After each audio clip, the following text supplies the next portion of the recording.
Welcome to the From the 108 podcast, starring the drunk uncles of White Sox Twitter. He's a Twitter-like whore, an Instagram thirst trap, and your grandma's guilty pleasure, BeefLoaf. A West Coast attitude in a decidedly Midwest body, MySoxSummer. And your host, he's sharing obscure music thoughts to give you time to hit the bathroom, Chorizy-E.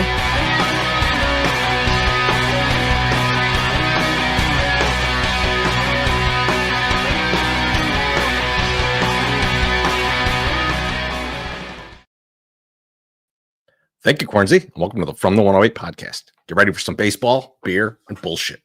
And remember the drinking rules. If BeefLoaf talks about the White Sox Twitter or GILFs, you drink. If MySoxSummer talks about the thrift store or getting piss on his hands, you drink. And if I talk music or say, here's the thing, you drink. And of course, you can make all of us drink for $1.08 or more. Much more tonight. Let's do something. Let's go. We should do something. We should do like, $20 you can give us the next topic. What? I'm down for that. And it could be anything. I will answer everything. So go ahead. I'm not making you guys obligated, but I will answer everything, whatever you want. But speaking of drinking, boys, what are you drinking? BeefLoaf, what are you drinking tonight? Boys, I felt it was time for a port night. And usually I get a lot of my ports from Prager Ports, which is actually in Napa Valley, and it's in Napa proper. A lot of these are in outside cities. But I decided to go against the grain and go with my favorite producer of any wine whatsoever, Turley. I bought some Zin-based ports from Turley a few years ago. I've never busted one open. I've not even had one sip. I was checking on Cellar Tracker. The people were raving about this bottle. This is called the Delinquent. Yeah, the Delinquent. And I'm going to have to take my first taste right now. So I'm excited for your headache. I'm excited for the hangover. I'm pumped for you right now. Young, a lot of like raisin flavors, and yeah, it's good. Delicious. It is more to me. It is because it feels like younger. It's a little more dessert wine-ish than like an older age port. Where you get a lot of those notes, but delicious. I like a younger port anyway, so all good with me. MSS, how young is the port you're drinking? You know what? It's 15. That's normal, right? 15 years. That's pretty normal. It's barely legal. I'm not drinking port. I had a good time on the Weller last time, so I'm gonna keep it together and just do that. The Weller's Weller's back. I'm rolling solo right now. Yeah. So, good luck. I'm just hoping that nothing bad happens. So we'll just have a little bit of this Weller here right now and see how that goes. Oh, it's gonna go good. Mrs. Beef, don't worry. It's not raisin dominant. There's a little note of little raisin flavor in there, which is, you don't always get that in a port, so it's good. It's made of the California raisins. They murdered all the California raisins and they ground them up. When you say raisin, I think back to being in Toronto and getting the grape. We had grape neutrals up there, but it was French on the one side and it said raisin. And I was like, why the fuck are we drinking raisin drinks? Not realizing that raisin is grape in French. So, yeah. Tanahito, mind you, he says we need a tour of Beef's wine cellar. I've got a few promos inside my wine cellar. It's small. It's not very big. I mean, I probably can fit 100 bottles in my wine cellar. I pooped in there once. Not that big, so. Chorizo, what are you drinking tonight? So I was looking, of course, for the Christmas beers and stuff, and I ran into this. I had not seen this before. I'm probably way late to the party. Oh, is it a Modelo Christmas? Modelo. It was Noche Especial, so special night, baby. But I don't know if it's Christmassy. It tastes a little Christmassy, but I wouldn't classify it quite as a Christmas beer. You can see the color though. Yeah, that's Christmas beer color. A nice little amber there. Oh, we'll see how Christmassy I get throughout the show. It's gonna be a long show. I like you in the Christmas spirit, Chorizy. You and I had a couple 20 drinks at my fire pit on Saturday night. You were lively. You were very cheerful. We had great conversations. Drank way too much tequila. It was a good time. I felt great the next day. I don't know about you. Man, I slept till noon when the football games were starting. Oh, I was up for the 8:30 game. I was not me. I powered through. Glad I set my fantasy lineups before that. You can't. I was going to complain that you didn't invite me, but now I'm not complaining at all. I'm actually happy I wasn't invited. So, thanks. I can't remember. Oh what I yeah, was doing last MSS. Saturday. We were like, should we invite MSS over? And we both laughed and then didn't even say another word. That was awesome. I appreciate Not true. that. That's I not like true. I like to Not be true. on your mind. Not You true. know, We would- when it hurts. It hurts. We went It hurts out- a little bit. We went out for dinner and we had a couple drinks afterwards. I was out for dinner too. too Saturday night. So Nice. That a boy. yeah, Yeah. You were out for dinner way before us because we Yeah, saw that's true. we Yeah, saw we you. had- You're old fashioned. It was looking good. Yeah, we had friends, or we had the girl. One of the girls was at a friend's birthday party up the street, so we went out to dinner, and it just happened to be at 4 o'clock in the afternoon. So hey, fun. You take advantage when you can take advantage of it. I got half off. Blue hair special. Let's go. Let's fucking go, baby. I really wish. Nothing wrong I really with wish. nothing wrong with knocking out a bunch of drinks, Early dinner. Oh. early dinner, and then you're And in an bed app? by 10. Yeah, I had an app and everything, man. Well, not crazy. There we go. It was nuts. Baby. So hey, You know what? It's a. What time it's is a it? Well, it's a Jazz Odyssey night, so we're gonna roll them off all in a row. Are you ready, MSS? I am. Yeah. I don't have anything recorded for the first one. Okay, well let's just run it. Let's just run it. We gave you a picture just in case you need it. Oh, you want to put? Oh yeah, there is the picture. up I there, gave you isn't there? pictures, baby. I saw that. I saw the pictures. So so that's the first thing, the creepy coffee mug that you can drink while you pretend that you're not sleeping with your sister. Those are fun. So yeah, I have it right here actually in a 16-ounce bistro mug, $14.99 plus shipping. It's a good deal. This thing is massive, and pretend like, listen, if somebody breaks into your house or something, right, and you just happen to be sipping on this cup, you could smash this over their head and it will knock them out. So I've been watching a lot of those power slap things, and that's basically all they do. Now, what else we have in there is the bag charm. This is also under $10. It's under $10, not even under 20. This one's $14.99. This is $9.99. $9.99 for the bag charm. You put that right on your purse. I saw him at the garage sale. It was awesome. Our guy Travis's wife had it on her stuff. And guess what? It's getting cold out there. It's time. Put on some winter hats. You gotta get that winter hat. Now the black one is thick, right? That's the one I like the most because that keeps you. I like the gray one. I've been wearing the gray one to work every day. I've been wearing it every day. I like the fit of the gray one a lot better. Me too. So these are both great hats, both $24.99. They're available. Now you're saying MySoxSummer, your guys' website is so goddamn expensive. Like everything is so fucking expensive. Totally not true. Our girl Angel Reese dropped shit today. She put a bunch of stuff up on her website. Jerseys, $80. $80, not even for a real jersey, just a jersey material that says Angel Reese on it. Like the logo looks like it was designed in MS. That's insane clown posse prices. Yeah. I mean, come on. So we have 20 products, guys, for under $20. I'm going to name all of the 20 products. Right now let's go. Let's go. So get ready. Get ready. How fast can you do it? How fast can you do 20? Well, it's the beginning of the show, so I can do it pretty good. Here we go. Coffee mug, Wave Sucks winter hat. Okay, just gray left. We sold all the black ones. Chorizy-E's bag charms, full zip hoodies, plus sizes included. Okay, those are $19.99. You get a 4X fucking hoodie, full zip for $19.99. You're slowing yourself down. Come on, move it. Game use tees, game use performance gear. Those are both from me and Chorizy-E, so 2X's and XLs. Kids tees, Nashville sock shirt, Southside tee in gray, Southside tee in fucking graphite. I think it's a dark gray, charcoal. Wave Sucks tee, also gray and charcoal. 108 tee, also gray and charcoal. We have baseball beer and bullshit premium tee. We have the Southside performance tees, 2 colors. You have white and black, and we have the baseball beer and bullshit performance tees in white and black in colors, in sizes all the way up to 4XL. So listen, if you're like MySoxSummer, I'm fat and I only have $20.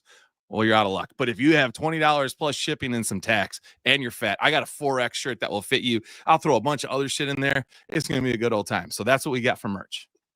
Excellent. MSS on merch. Beautiful. Though. Yeah. We're so excited to get the merch out. We're willing to give oral. And when I say that, I mean this Oral Hershiser card that we pulled this weekend, which is the most ridiculous looking card I've pulled in a long time. So this is going. I'm going to give this to MSS tomorrow. But someone who orders during the show tonight, you order anything during the show, you will get it. You will get that card. The first person to order anything, you get oral from Chorizy. One person will get it. Obviously, I only have one.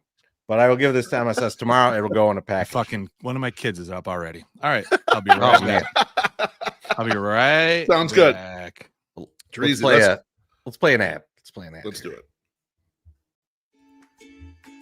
Tired of pretending you like Aunt Carol's stuffing? Yeah, us too. This Thanksgiving, ditch the cranberry sludge and green bean mush. At Lawrence's Fish and Shrimp, we're serving up crispy golden happiness. Shrimp's so good, even your turkey's gonna get jealous. So this year, think outside the stuffing box. Start a new tradition, one that comes with hot sauce. Lawrence's Fish and Shrimp, because past the shrimp sounds way better than past the gravy. Lawrence's has 4 convenient locations for all your holiday feasting needs. 2120 South Canal Street, 3242 West 87th Street in Evergreen Park, 50 South Manheim Road in Hillside, 3248 Vollmer Road in Olympia Fields. Order ahead to avoid the wait at chicagoshrimp.com. Lawrence's Fish and Shrimp, thankful to be serving you for 75 years.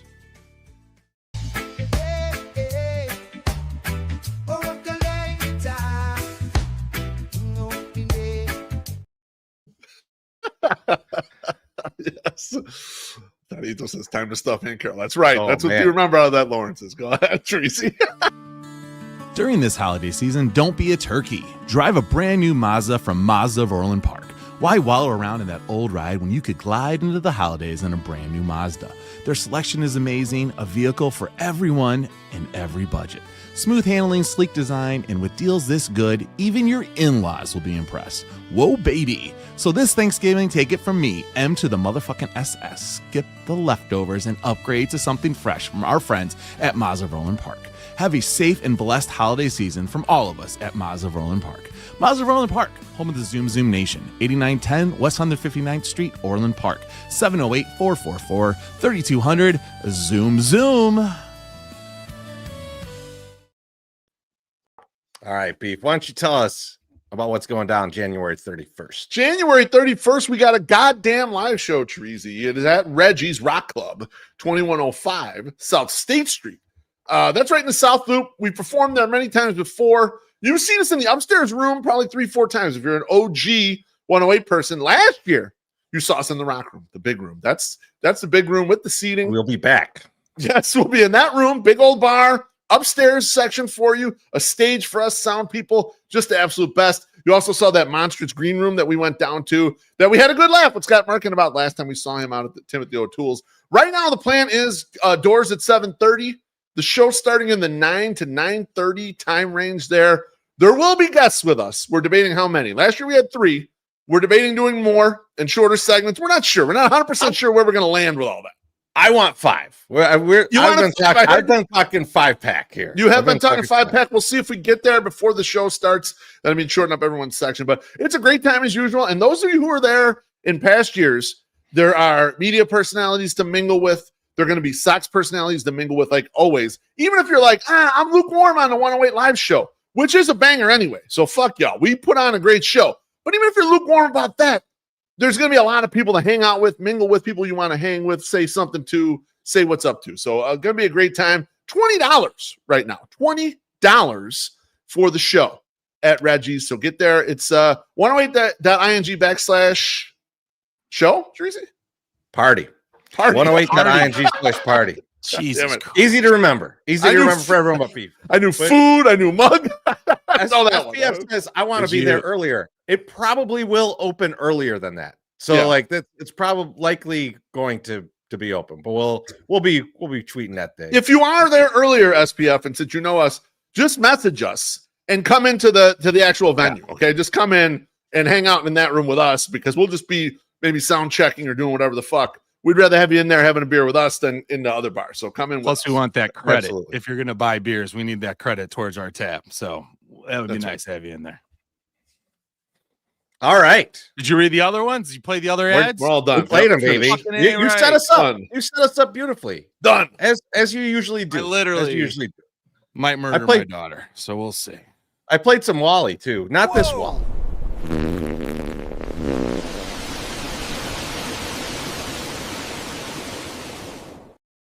That's fun times. But, I mean, I love Wally. But tonight's a Jazz Odyssey. This could go anywhere. This is the kind of thing where we're going to talk about all kinds of different shit. Mm-hmm. And it's tough. Like I was thinking about this the other day, guys. You guys know me. I go to a lot of live theater. Like me and Cornsey go out to shows. Yeah, you sure do. And like a while back, probably a couple of years ago, I saw this Will Forte skit where he is like the bassist that wrote the Seinfeld intro. Okay. And it's a totally ridiculous thing. But since then, when I'm at one of these plays, like a musical, and you know the band is usually in the pit, so I can't see them. Right. No matter the time or place of the scene, like whatever's going on, it doesn't matter. If there's like at least like the least groovy like little tune, like little bass line, or just a funky bass note, I just get the image of Will Forte in the skit, and I fucking can't, like, I try to hold it together. I'm like cracking up, and it's like the most serious part of the play or the musical, you know, and it's like, and I'm just like thinking about this Will Forte. It's just like, it's I don't know what to do. I don't know what to do with this. I'll tell you what not to do. Don't bring a Pez dispenser and put it on somebody's leg. I know it's Right, that. absolutely It's like right. Just don't do that, because that incites even more laughter, and then you'll be cursing to the heavens. Seinfeld and all those great episodes of the funniness. All the bass playing of your entire life and all the bass playing you've heard, and still it triggers this. Unbelievable. That's unbelievable. That's the person. Like, think of all of the different bass players I've gone to see live and stuff. And no, this is the person that's stuck in my fucking head when I hear anything. And I'm just like, I don't know what to do with it, because like I can't stop. And like the more I think about it, the worse it gets. The more you laugh. So like, yeah. so I'm just like, It's like being in church when you're trying not to laugh and you just can't stop fucking laughing. And when you have our dad, he trying to make you laugh even more, so you get in trouble by somebody else, you know? yeah, It's always a fun time. it has the church vibes to it. It has church vibes to it. Talk is cheap, motherfucker. Who's next? MySoxSummer. You want me to be next? Oh, yeah, shit. we don't know when you're gonna leave, so we gotta get you while we can That get is you. true. That is true. I'll just start with the quickest one, or my favorite one. I think, kind of. I don't know. I don't think it's my favorite one, but it's a good one. Tom Green has a documentary on Prime, and I don't know if you guys know much about Tom Green, but it was fucking fascinating. The younger kids that are in the audience probably don't know who Tom Green is, but then again, I don't think there's many young kids. I think we're almost the young kids sometimes of most of our audience. And Tom Green had a show on MTV, and he started in Canada. And did you guys know what he became famous for first when he was in Canada? It wasn't a talk show. No clue. No. White rapper. He was a white No. rapper. He lived out your dream. He was living your dream. I am not Wait, kidding is you. he Snow? Is he Snow? No. Snow was Jamaican, I think. But no, so he was From like, Toronto. well, whatever. Jamaican tomorrow, whatever, same deal. No, but he was literally a white rapper, and they have the guy on that signed him. There was a guy in Brooklyn that signed him, and so they went to pick him up, you know, and bring him down, and he came down, and they were shooting this video, and apparently they're in like a bad area. And Tom Green just takes off on his skateboard because he's a skateboard good. He's really a good skateboarder too. He's skating all over the place, and the producer's like, "Oh crap! How am I going to tell his parents that Tom just got murdered by a bunch of people in New York?" And he said and then all of a sudden he comes skating back with a bunch of friends. He's some of the hardest dudes I've ever met, he said. And you're like, dude, this guy is hilarious. He's awesome. We want to hang out with this guy more. So like Tom Green, that was the start of Tom Green's career. And then the part that I liked about the beginning part is that this motherfucker was on public access television. He was not getting paid, but he was grinding. This guy had thousands and thousands of bits that he kept throwing out there, and like kept doing this stuff. Like he was the antithesis. He's the real life Wayne's World. Yeah, He's like, I mean, him and was it Glenn? Was Glenn his co-host? Glenn Humphrey. Yeah. Glenn Humphrey. Yep. And then his other buddy was in the Glenn window is in the important. He was, and the guy, Glenn's in the whole thing too. I mean, all the people that were associated with Tom Green were all friends with his from Canada. And so Glenn's in the whole thing, and he is talking about, like, I told him, he's like, yeah, I just want to try it. I'll do it one time and see how it goes. And he's like, I hated it, but I kept doing it. And then it just kept going and going and going. So like it was really cool. But like, so he continues to go through his career, Tom Green, and he gets cancer. at the height of his career, he gets testicular cancer. He films the entire removal of the cyst, of the cancer in his ball. Like they took out his ball, and he put it on MTV, and he did all this stuff, and he was like, that was the way I could deal with it. You know, I couldn't deal with it if I didn't make fun of it. So he's doing all this. He becomes really depressed after he gets over cancer, right? But like he's drained, he is tired, he can't do anything. So he's like, I gotta like pause my career. Like I can't go and do this anymore because it's just killing me. So he pauses his career, and guess what happens? It opens up the door for the next big major thing that happened on MTV, and that's Jackass. Had Tom Green not ever like given up, like stopped out, there would have been no Jackass. Wow. That was what gave him the end, because they're like, we don't have anything to replace this with. It was last minute. Tom's like, I'm not going to do it. I gotta stop. And they canceled the show. They fired him, and they canceled it. And then they're like, yeah, we're going to run this Jackass. We have this in the can. So that's how Jackass got on TV and became as big as it is now. Now, one last thing on I got to say, go ahead. Yeah, I think that's a good trade. Because I felt like when they got it was over. Tom Green's show was over at that point. You're tired of it. Some things he could do, and that was it. You know, where's my dinner bitch statue? Hilarious in the moment, but that was over. I agree with you, Tracy. You know, humping a moose, like that shit was fun. Yeah, the humping the moose thing was funny because he talked about how they couldn't do it in New York because he got recognized too much, so they couldn't do bits on the street anymore. People knew who he was, so he couldn't do it. So he went to Seattle, and he did it in Seattle. And then they made the video, and then they said on their show to keep calling Carson Daly at TLR requesting the Bum Bum song. It became #1 for like 6 weeks. It was just the funniest thing. I mean, it was just really funny.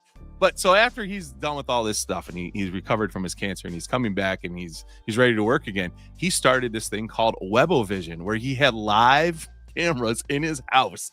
He had 6 of them in this front room. One was in his fucking fridge, and it would just broadcast on the internet whenever he wanted. He is credited with being the first guy that did a podcast, a live format podcast. Tom Green fucking invented that. And who was one of his guests that he has on this podcast? Joe Rogan. Joe fucking Rogan. Oh, is it? Oh, 100%. I believe it. Joe Rogan says on his show, he didn't say it wasn't in the documentary because it's Prime, but he's like, I was on that show. He's like, once I got there and I saw all this stuff, it fucking clicked. This is the way to do this. This is how you have to do this. It's gonna be live. He's like, imagine doing a show for one person in their bedroom at home, and it's just the perfect fucking way to do it. So yeah, Tom Green, responsible for Jackass, also responsible for Joe Rogan, which Joe Rogan for a really good amount of time was good, and then the second part of it was not as good. So, but yeah, that was the Tom Green documentary. Y'all should watch it. It's really good. My kids are up again. I'll be right back. That was from his kids. His kids wanted me to press that button. Absolutely. But Beef, I think MSS is gone. And I have you here. Got my ear. I need your moral compass. I need your moral compass. My moral compass. Hello. Am I a bad guy for betting the Bears to not make the playoffs? I don't think so. No, you're not a bad guy. Just money. I'll still root for them. You're going to be rooting for them every week. Yeah, no, you're not a bad guy for that. I looked at the schedule, and I'm like, there's more of a chance of them not making the playoffs than there is making the playoffs, and I'm getting plus money here. It's tough. I don't know, man. If it was minus 110, I wouldn't even sniff it. But plus the other 105, I'm like, man. And I thought to myself, the 2 wins I could see and the rest of the season that I think, okay, they could win these 2 games are Pittsburgh and the Browns. And now I'm thinking, if they beat Pittsburgh this weekend, man, those odds are going to be even better. I might have to go back to the well and get another piece. You might have to hit it again. That's very true. No, I don't think you're a bad guy. And also, I mean, it's tough. Like right now they're in first, but that whole thing in the NFC is so tight. There's many good teams kind of trailing them, like coming up from the rear. Like right now, Detroit's not technically in a playoff spot, right? I mean, right. Like, so they're good, man. They're good as hell. They're right. I'm saying they're better than them. Like, so that's who they end the season against. Yeah, right. They got to go to Detroit to end the season. They got the Eagles coming up, man. I don't know. I don't see like a lot of wins, and I don't think that the Browns or the Steelers are like a gimme win. They both have really good defenses. So I don't know. I agree. I don't think Cleveland is a layup either. Like that could be one of those real low scoring games. It's a struggle. Sean says, "Is this for the food drive ends at the end of the month?" So no, we've been betting enough for the goddamn food drive. They've been losing, but so what? I think the Jets will be. I think the Jets will be a food drive bet again this weekend. Because this week they will. Yeah, in true. Survivor, I'm going to need the Jets to win. The Jets got to win for me. But Baloney says this is blood money. Baloney, we bet fortunes on the White Sox over 49.5. Okay, we bet enormous amounts of fucking money on that.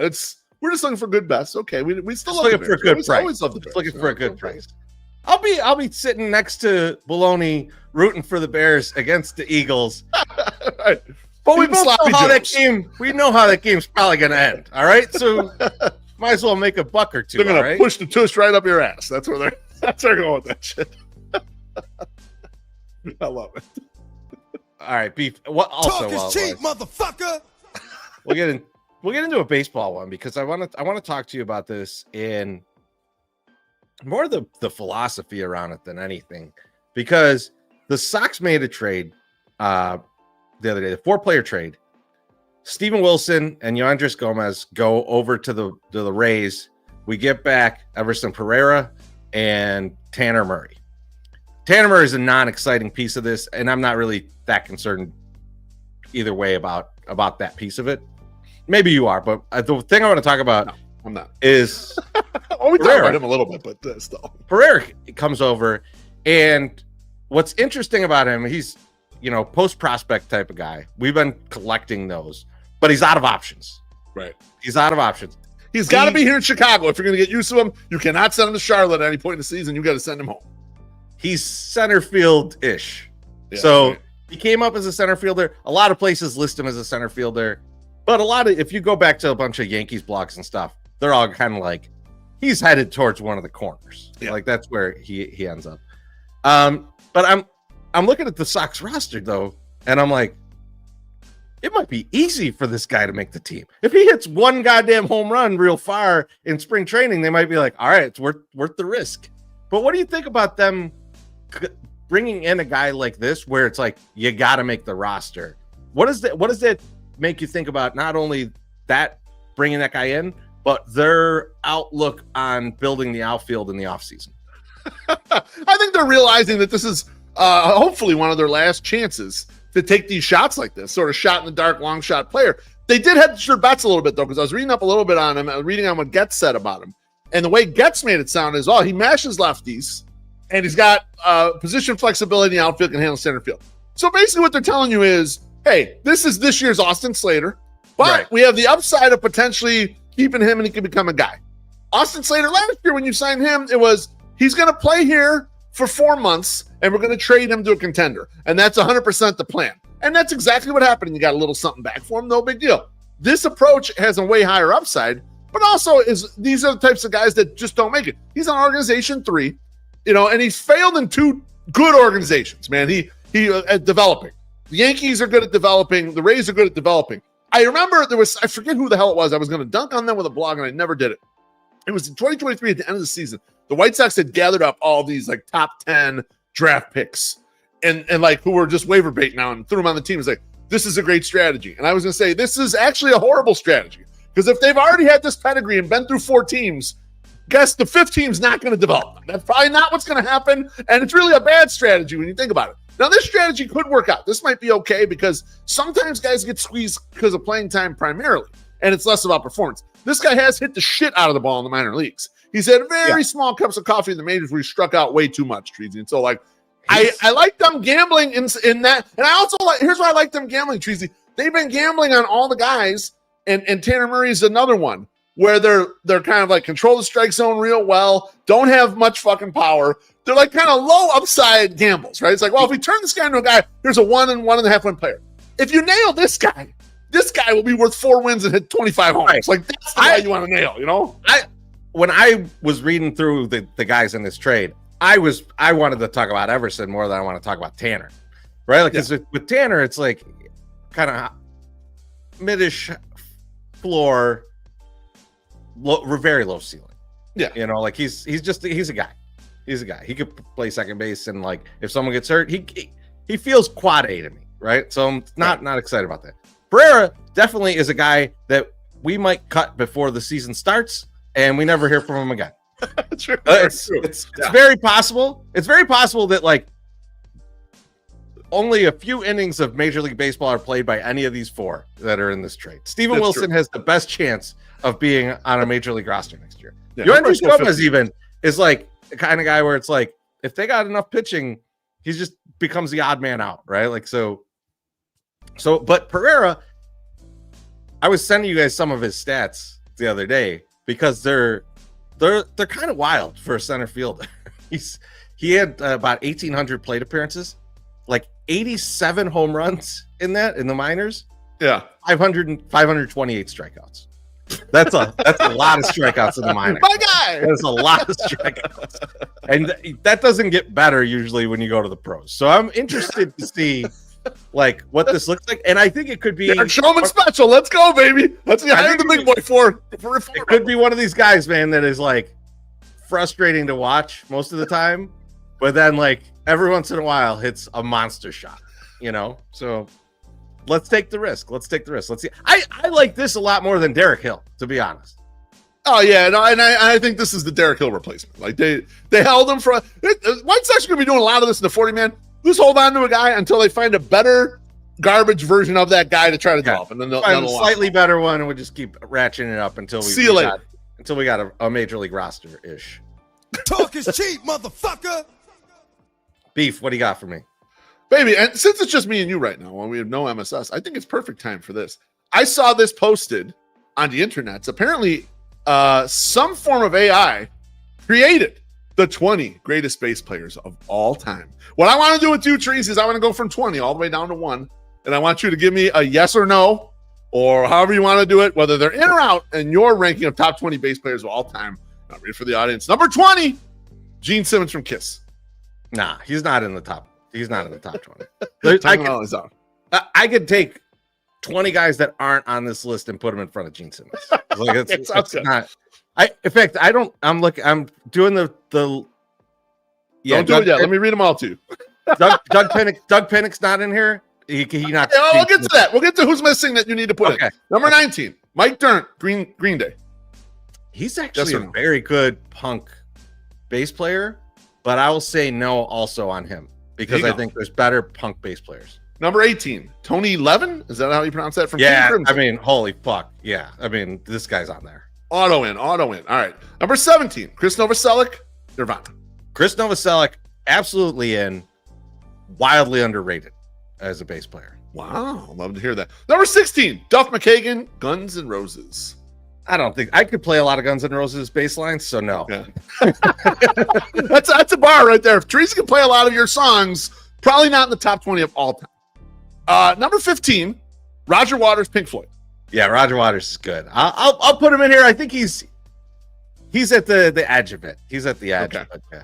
He's getting in there because he's got other skills and whatever. You know, he's famous. Yeah. So, okay. Number 14, Billy Sheehan, Mr. Big. And this, I don't know him enough, but like I've read stuff on Billy Sheehan, and like I the fact that anyone write about him and like bass player and stuff, like it got to be in here. Okay, sounds good. Tim Comerford, Rage Against the Machine. Absolutely, for me, like I guess great rhythm section. Some of these guys are like kind of at the edge because like, but I think because that was such a kind of different thing that was happening, and that I do think in that genre he's one of the best bass players.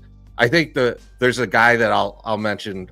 There's a whole bunch I can mention. Yeah, we'll do a couple at the end right now, but yeah, go ahead. All right, number 12, Steve Harris, Iron Maiden.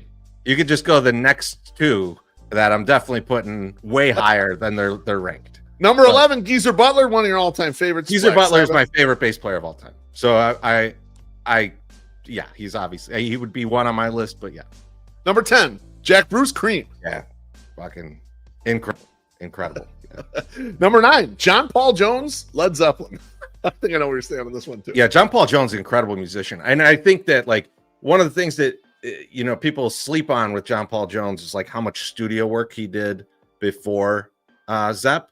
Okay. And then like his solo work after, like in like the 90s, 2000s, like really good too. All right, number 7. I don't know if I pronounced this correctly. Jaco Pastorius weather report. You skipped Les Claypool, but I guess you knew he was just it. I'll go back to number 8. Yeah, number 8, Les Claypool Primus. That's a pretty obvious one. Six string bass guy. Yeah, absolutely. Yeah. People write theses about Jaco Pastorius, Pat. Okay, he's in. He's in. I don't even know what weather report is, but I trust you. You're the bass guru here. Number 6, R.I.P. in peace, Cliff Burton, Metallica. Yeah, fucking awesome. Awesome. Number 5, Chris Squire. Yes. I will say yes. number 4, I know it's one of your all-time favorites. Flea, Red Hot Chili Peppers. Flea's just an incredible musician. Just to like he's again, when it's like you come into a genre and just you create how that genre sounds, and you're just often copied. I think right. that's a skill above just being like a really great bass player. Yeah, no, absolutely. Number 3, Paul McCartney, the Beatles, and all other bands he played bass. I mean, Wings and solo career and all that shit. I mean, I still believe this is who John Lennon was referring to when he said Ringo's not even the best drummer in the Beatles, because Paul played everything. Paul would go in there after these motherfuckers left and be like, I'm retracking that because it sucked. I'm gonna do it myself. Love it.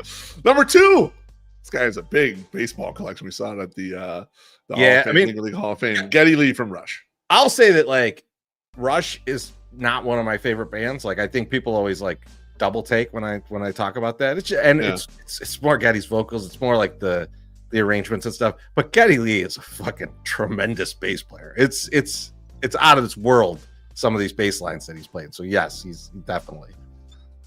And number 1, John Entwistle, The Who. Yeah, John Entwistle falls into the same category as like a Les Claypool too, of where like they're the lead player in the band, right? Like and Entwistle more than Claypool even, to the point that like Pete Townsend, great songwriter, but like he's mostly playing rhythm parts, and Entwistle's playing all the leads on that stuff, right? Like so, yeah. I mean, he's definitely a guy that I would put up there. Now, Chorizy, give me 3 that didn't show up in this top 20 that it's a goddamn crime that they're not here. But Ben Shepherd not being on here is a fucking crime. I don't, and Chris Novoselic's here, so there is representation of the grunge scene, but like he needs to be there. There's just a couple guys that I don't know their names, but like the bass player from Living Color, the bass player from The Roots, like them missing is kind of crazy to me. Is it Roddy Bottom from Faith No More? I think a guy that I was thinking of when we were talking about Rage Against the Machine and kind of more that scene. They're not exactly in this scene, but like Peanut from 311, Bootsy Collins. Yeah, I was actually just thinking about Bootsy Collins the other day because it was just his birthday. That the crazy thing about Bootsy Collins is that he's not on any of those albums. They like used keyboards and shit to play the stuff. Like, really? Like, a lot of it. I know he would just play live. He played live, but he's playing what a fucking keyboard could do. Like, I mean, just like it's crazy. That's crazy. Some of that stuff. So yeah. So I think Bootsy's on some of the albums. I don't want to like misspeak there, but like, yeah. But he did a lot. Like a lot of stuff was just like keyboard stuff, and then he would just play it live. Just like guys like that are incredible. I'm probably missing Eric Avery. I figured it's a guy you would put on this list too. I love Eric Avery. Yeah, but you would not put him in top 20, is what you're saying. I don't know. I mean, it's some of these ones. It's like, do I just like personally love this guy's playing style, and that's why it's great for me. But yeah, this is. I don't think my list would be anywhere near this list, but I will say that like a lot of these guys are really great bass players. a little crossover, but your list might be. Talk is cheap, motherfucker. All right, Beef. So I like that the whole back half of this is just going to be MSS because we're going to have to get all of his stuff. I've only done one so far, so I have plenty. I got plenty left in the tank. Well, let's get another one of yours because I don't want to get it. Some of mine are better with both of you guys because It sounds good. This one's better with just you and I. So I checked out Eric Longenhagen at Fangraphs had an article about the AL 40-man crunches, kind of right before the protections went down. The people getting protected for Rule 5 put in the 40-man. And he went down a bunch of AL teams. And I'm looking for the White Sox. I get to the end of the article, and it says at the very bottom of the article, not very crunchy, and it notes the White Sox along with the Minnesota Twins and Houston Astros. Now, the next day, we found out that the Rule 5 protections were only going to be right-hand pitcher Tanner McDougal and then right-hand pitcher Duncan David. David came over in a trade for Adrian Hauser and left unprotected a bunch of people that our friends that are like prospect hounds really like. Shane Murphy, Mason Adams, Peyton Pallette, to name a few. Got me thinking a little bit about the idea that was not a crunch. Hasn't really been a crunch for as long as I can remember in any meaningful way. So let me read to you, Chorizy, of the 2026 and 2027 potential Rule 5 decisions for the White Sox. Here's 2026 first. They've got Noah Schultz, Christian Opper, MSS's guy Riley Gowans, William Bergoya, Baral Perez. In 2027, their Rule 5 decisions are, potentially as of right now, Hagen Smith, Braden Montgomery, Sam Antonacci, George Wilco. My question for you, Chorizy, is leading me to the conclusion that does the White Sox farm system still kind of stink? Does it still kind of suck? I'm looking at this and I'm like, a lot of these guys ain't going to get Rule 5 protection when it's time for them either. There's going to be a lot of crying and hissing out there. I can't believe they didn't protect that guy. We just need better guys maybe to protect. They went into a rebuild and fired everybody. Yeah, with not many guys to trade away. So you had like a lot of bad prospect handling, a lot of bad drafting, a lot of bad international scouting. Yep. And then you pulled in some guys on these trades. Good amount of them have already washed out. The ones that haven't got his walking papers. The ones that haven't have graduated. Right. Yeah. Like, so now you're in a situation where your farm is, it's not great again.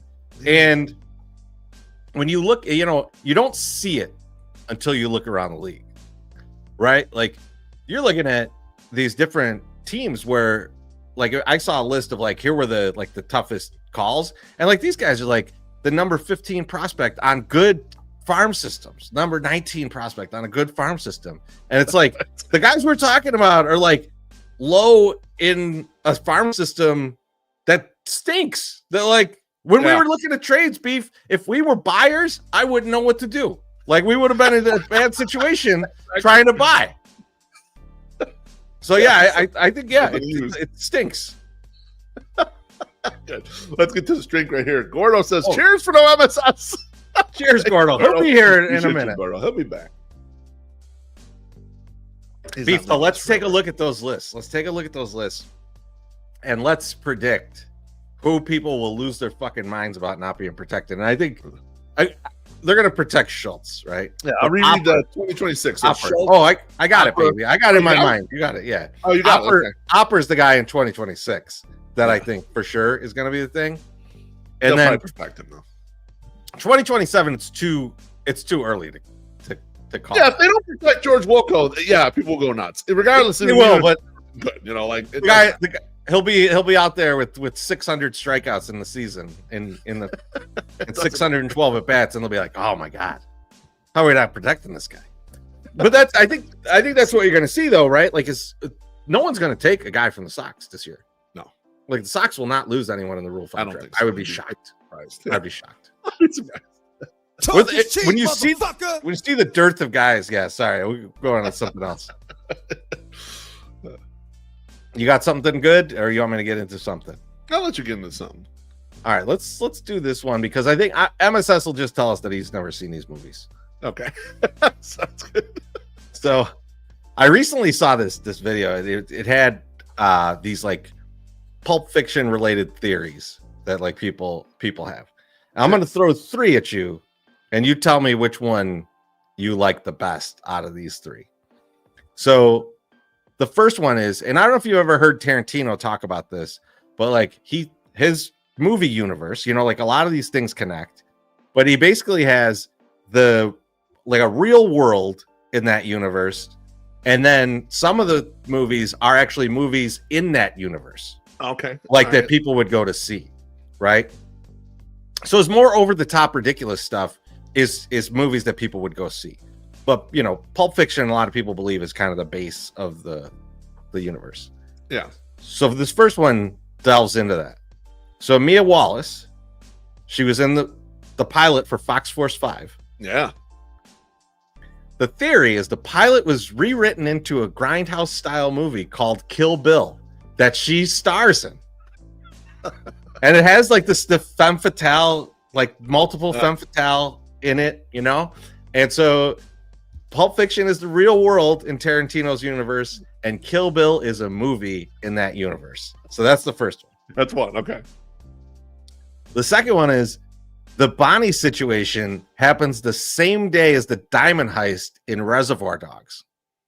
So those are happening simultaneously. Okay. And it's the explanation for why, with all the crazy shit that happens in that short period of time, them shooting a guy like 8,000 times in an apartment, them driving around after they shot Marvin and there's just blood all over the car, and then the restaurant robbery.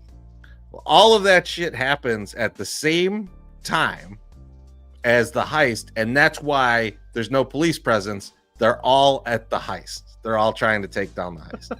I love that. That's awesome. And then the last one is that in Reservoir Dogs, Mr. Pink lives. He gets out of there. Okay.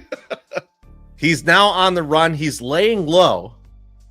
And he is actually the Buddy Holly waiter in Pulp Fiction. The joke being that while he's laying low, he has to work for tips. Yes. While Mr. Pink would refuse to tip anyone. I love that. I love all 3 of those. What do you mean? Those are all great. Like, the last one though is the craziest and most ironic. So I think I like that pitch the best. Like I always love the thought of a TV universe colliding with another TV universe. There's some shit like that with Sopranos too, where they're watching certain shows and other shows are aware of their existence and shit. Like you kind of love that stuff gets weaved in there. And if anyone, Tarantino is still alive, he could put this all out there that it is true, or like reweave some stuff, you know, remaster some shit and have it actually kind of pop in there. Would be interesting. But yeah, I'll pick number 3. Pick number 3 is my favorite out of these ones for sure. Yeah, I think the third one is the most fun. I think it's the most fun. I think the first one, the Mia Wallace being in Kill Bill, is like the coolest to me. Like just because I'm a big movie in the movie guy, or show in the movie kind of guy. You know, like you're talking about Beef. Like, yeah. One of the things I love about fucking Scrooged is all the trailers of the movies that they're doing. You know, the Robert Goulet, Agent Christmas. You know, like that kind of shit. The Night the Reindeer Died. Like that kind of shit. I love that. Best blogs.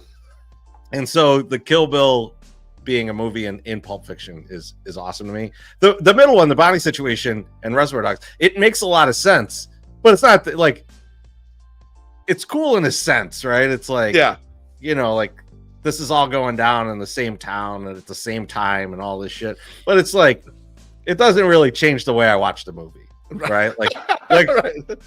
Knowing if other ones would, if Mr. Pink's Buddy Holly, that's like the thing that I saw too, because then I kind of went down a rabbit hole with this. Apparently, and I haven't gone back to re-listen and hear if this actually is said in the movie, but there's apparently the Vincent and Mia did not win that dance competition. They stole the trophy, and what? and so And Very believable, apparently, actually. like I got to go back and listen to this because they're saying that when Bruce Willis is in the house and the radio is on in there, like they mention that a trophy was stolen or something from a dance competition or from Jack Rabbit's Lives or something. I've never heard it. I've never heard that, and I had never even heard the I need to go back commentary. And check it out. So I want to go back and check it out. But I thought that was funny. Talk is cheap, motherfucker. Now, Chorizy, I gotta lay this one on you. You know me as a man who basically never ever remembers their dreams. I never come to you guys and say, "Oh, this dream, whatever." I never remember them. I just don't, and it's something I'm really thankful for in general. Most alcoholics just black out. They don't. Don't recall. But the other night, I had a dream that I actually remembered, and the dream was that my car got stolen. You and I were together, and it wasn't my current car. It was my old hoopty, my Chevy Caprice, that big old fucking white car. We had so many adventures in that big fucking thing. We were together somewhere in the Southwest side. Like, so this is like normal. Okay, so this is back in the area. This is, but it's us now. But it's us in the neighborhoods where we would hang out with the fellas and shit. You know, kind of near Midway or whatever. For some reason, I get the inclination we were doing a fantasy football draft. And, you know, all this shit is fuzzy anyway, because dreams, it's really hard to remember what the fuck is going on in dreams. And dreams are fucked up to begin with. So, like, they don't, you know, whatever. But here's the thing. When we figure out that the car is stolen, you, Chorizy, very smartly call our cousin. Our cousin is retired from being a cop now, but was a cop and is the first person we should be calling in that situation. He's the one who could probably do the most for us in any spot like that. I don't think we ever really used any of those favors when he was a cop, but that was a favor that we could have used of his when he's a cop. What do I do with my precious time that I could do? I get onto Twitter and the 108 account and I send a goddamn DM to Sylvie. What the fuck is Mark Silverman going to do helping us find my goddamn Chevy Caprice that has been stolen by Midway on the Southwest? Is this a promo for Festivus? Not a promo. I swear, when I woke up, I was like, what the fuck was going on there? And I come to the conclusion, Chorizy, that all those people that say right when you get up, you should write down your dreams. No, you fuck shouldn't. All those people. Do not write down anything. Forget every single bit of your fucked up, weird, fucked up dreams. I don't want to remember this dream, but it popped in my head and it wouldn't go away. And I'm like, all right, I got to bring this up to Chorizy. I'm glad you were the voice of reason with us, so we could get my hoopty back. I don't know if we ever did because I woke up, but I have no idea. All I know is that if we were at a fantasy football draft at Lawler's, it's probably better for us and for our well-being that someone took the car away. Stole our car. We could just walk to Arby's in that time range, in that universe. Walk over to Arby's, get some steak bites, and then call an Uber. Yes, it's long gone. And John Carney says it means you're afraid of heights. I am afraid of heights, actually. Good call. You're afraid of Chicago Heights, is what he's saying. Yeah. Not afraid of Midway, though. I love hanging out there. Bologna says Brian Reynolds better CPD than third baseman. Possibly. We'll see. Maybe we get to try that out. Not that cousin. Not a play cousin. It's a real cousin. Actually, a real life goddamn cousin who was a cop. Not talk is cheap, motherfucker. Give me another one, Beef, because I want to talk these other things with MSS, but like I got you. Okay. Here's one that it doesn't.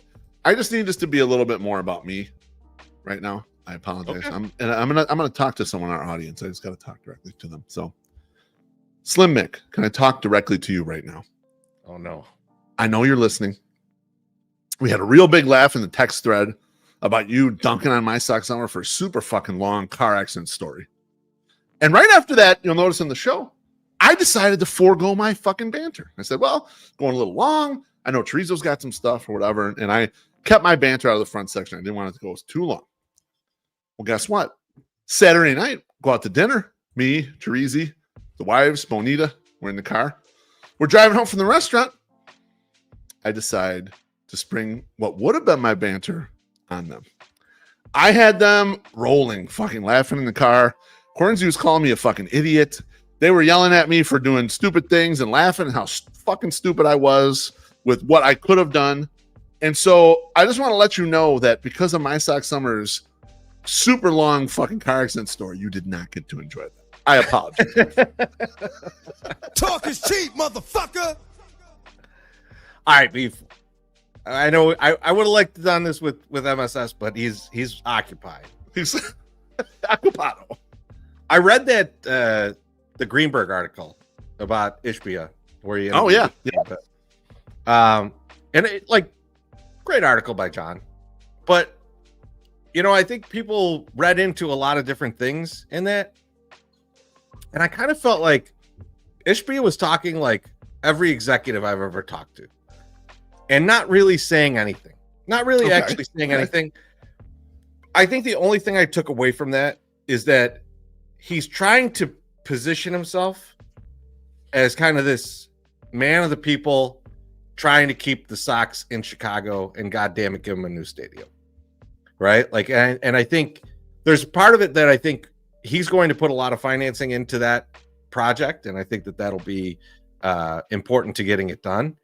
But there wasn't really anything in there of substance that he said. Like, I think, like, in each piece, like, for example, there's a part where it's like, I made it my goal to talk to every owner in MLB baseball, and I talked to 23 out of 24. And it's like, motherfucker, you were buying the Twins. You had to do that. Like, you think they just go like, I don't need to talk to that guy. The guy who's buying a team for $800 million or whatever it was. I don't need to talk to him. Why was only 24? Aren't there 30 teams? Like, what?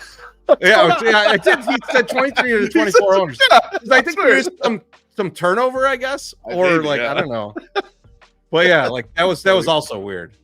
But like, so yeah, it was that part was one of the things. But then the other things are like, are you saying you're gonna need a new stadium? And it's like, dude's not an owner for at least 4 years, right? Like, he doesn't even have an option, and the option comes from Jerry to be the managing member. He's minority owner right now. Yeah. So like, when everybody's like posting, like when Clay Travis or whoever the fuck is like, he's the owner and blah blah blah. It's like, well, yeah, he's the owner. He's got minority shares in the team. He could be the full owner soon, but we'll see. But that's still years away. And as soon as he like talked about new stadium, he walked it back pretty quickly. In the next 34 years or something. It's like, he got excited. Motherfucker, how long you think that Pope's gonna live? He got a little exuberance, which led me to believe that although there's no plans out there right now, that there are plans, and they kind of know what the couple paths they might take are at this point. And so, like, he's probably excited about some of that, even though it's not out there or come to fruition or whatever. And so I thought that was a little slipping on his part, like, kind of letting the thing out there, because he had to walk it back. Yeah, he's like, well, at some point there, and it's like, yeah, motherfucker, we know what you're talking about. We know when the lease is up, and everyone can read, so we know what the fuck is going on, and we know you're over there flirting around with 78, and it didn't happen. So we know some shit has happened here. So we don't know what it is, but he was very like, kind of. I thought that was a part where you got some information there. The other part, Chorizy, that you were mentioning is like, you mentioned he wanted to be a steward of the team, like, and this is a newer thing that some of the newer owners are taking the angle, because they realize that the average person fucking hates the billionaire owner in general. They can't stand that person. And so the approach, and Steve Cohen has taken this approach with the Mets, where he's saying that the Mets are more a public utility that he's in charge of. And that utility is wins, and it's his job to put money into it or do whatever he can to bring wins, which is goodwill to the community, right? And so it looks like he's taking that approach, which I think is kind of the newfangled billionaire owner approach of saying, I'm not the owner, I'm just the guy who's gonna, do what he can so that we all can take part in this.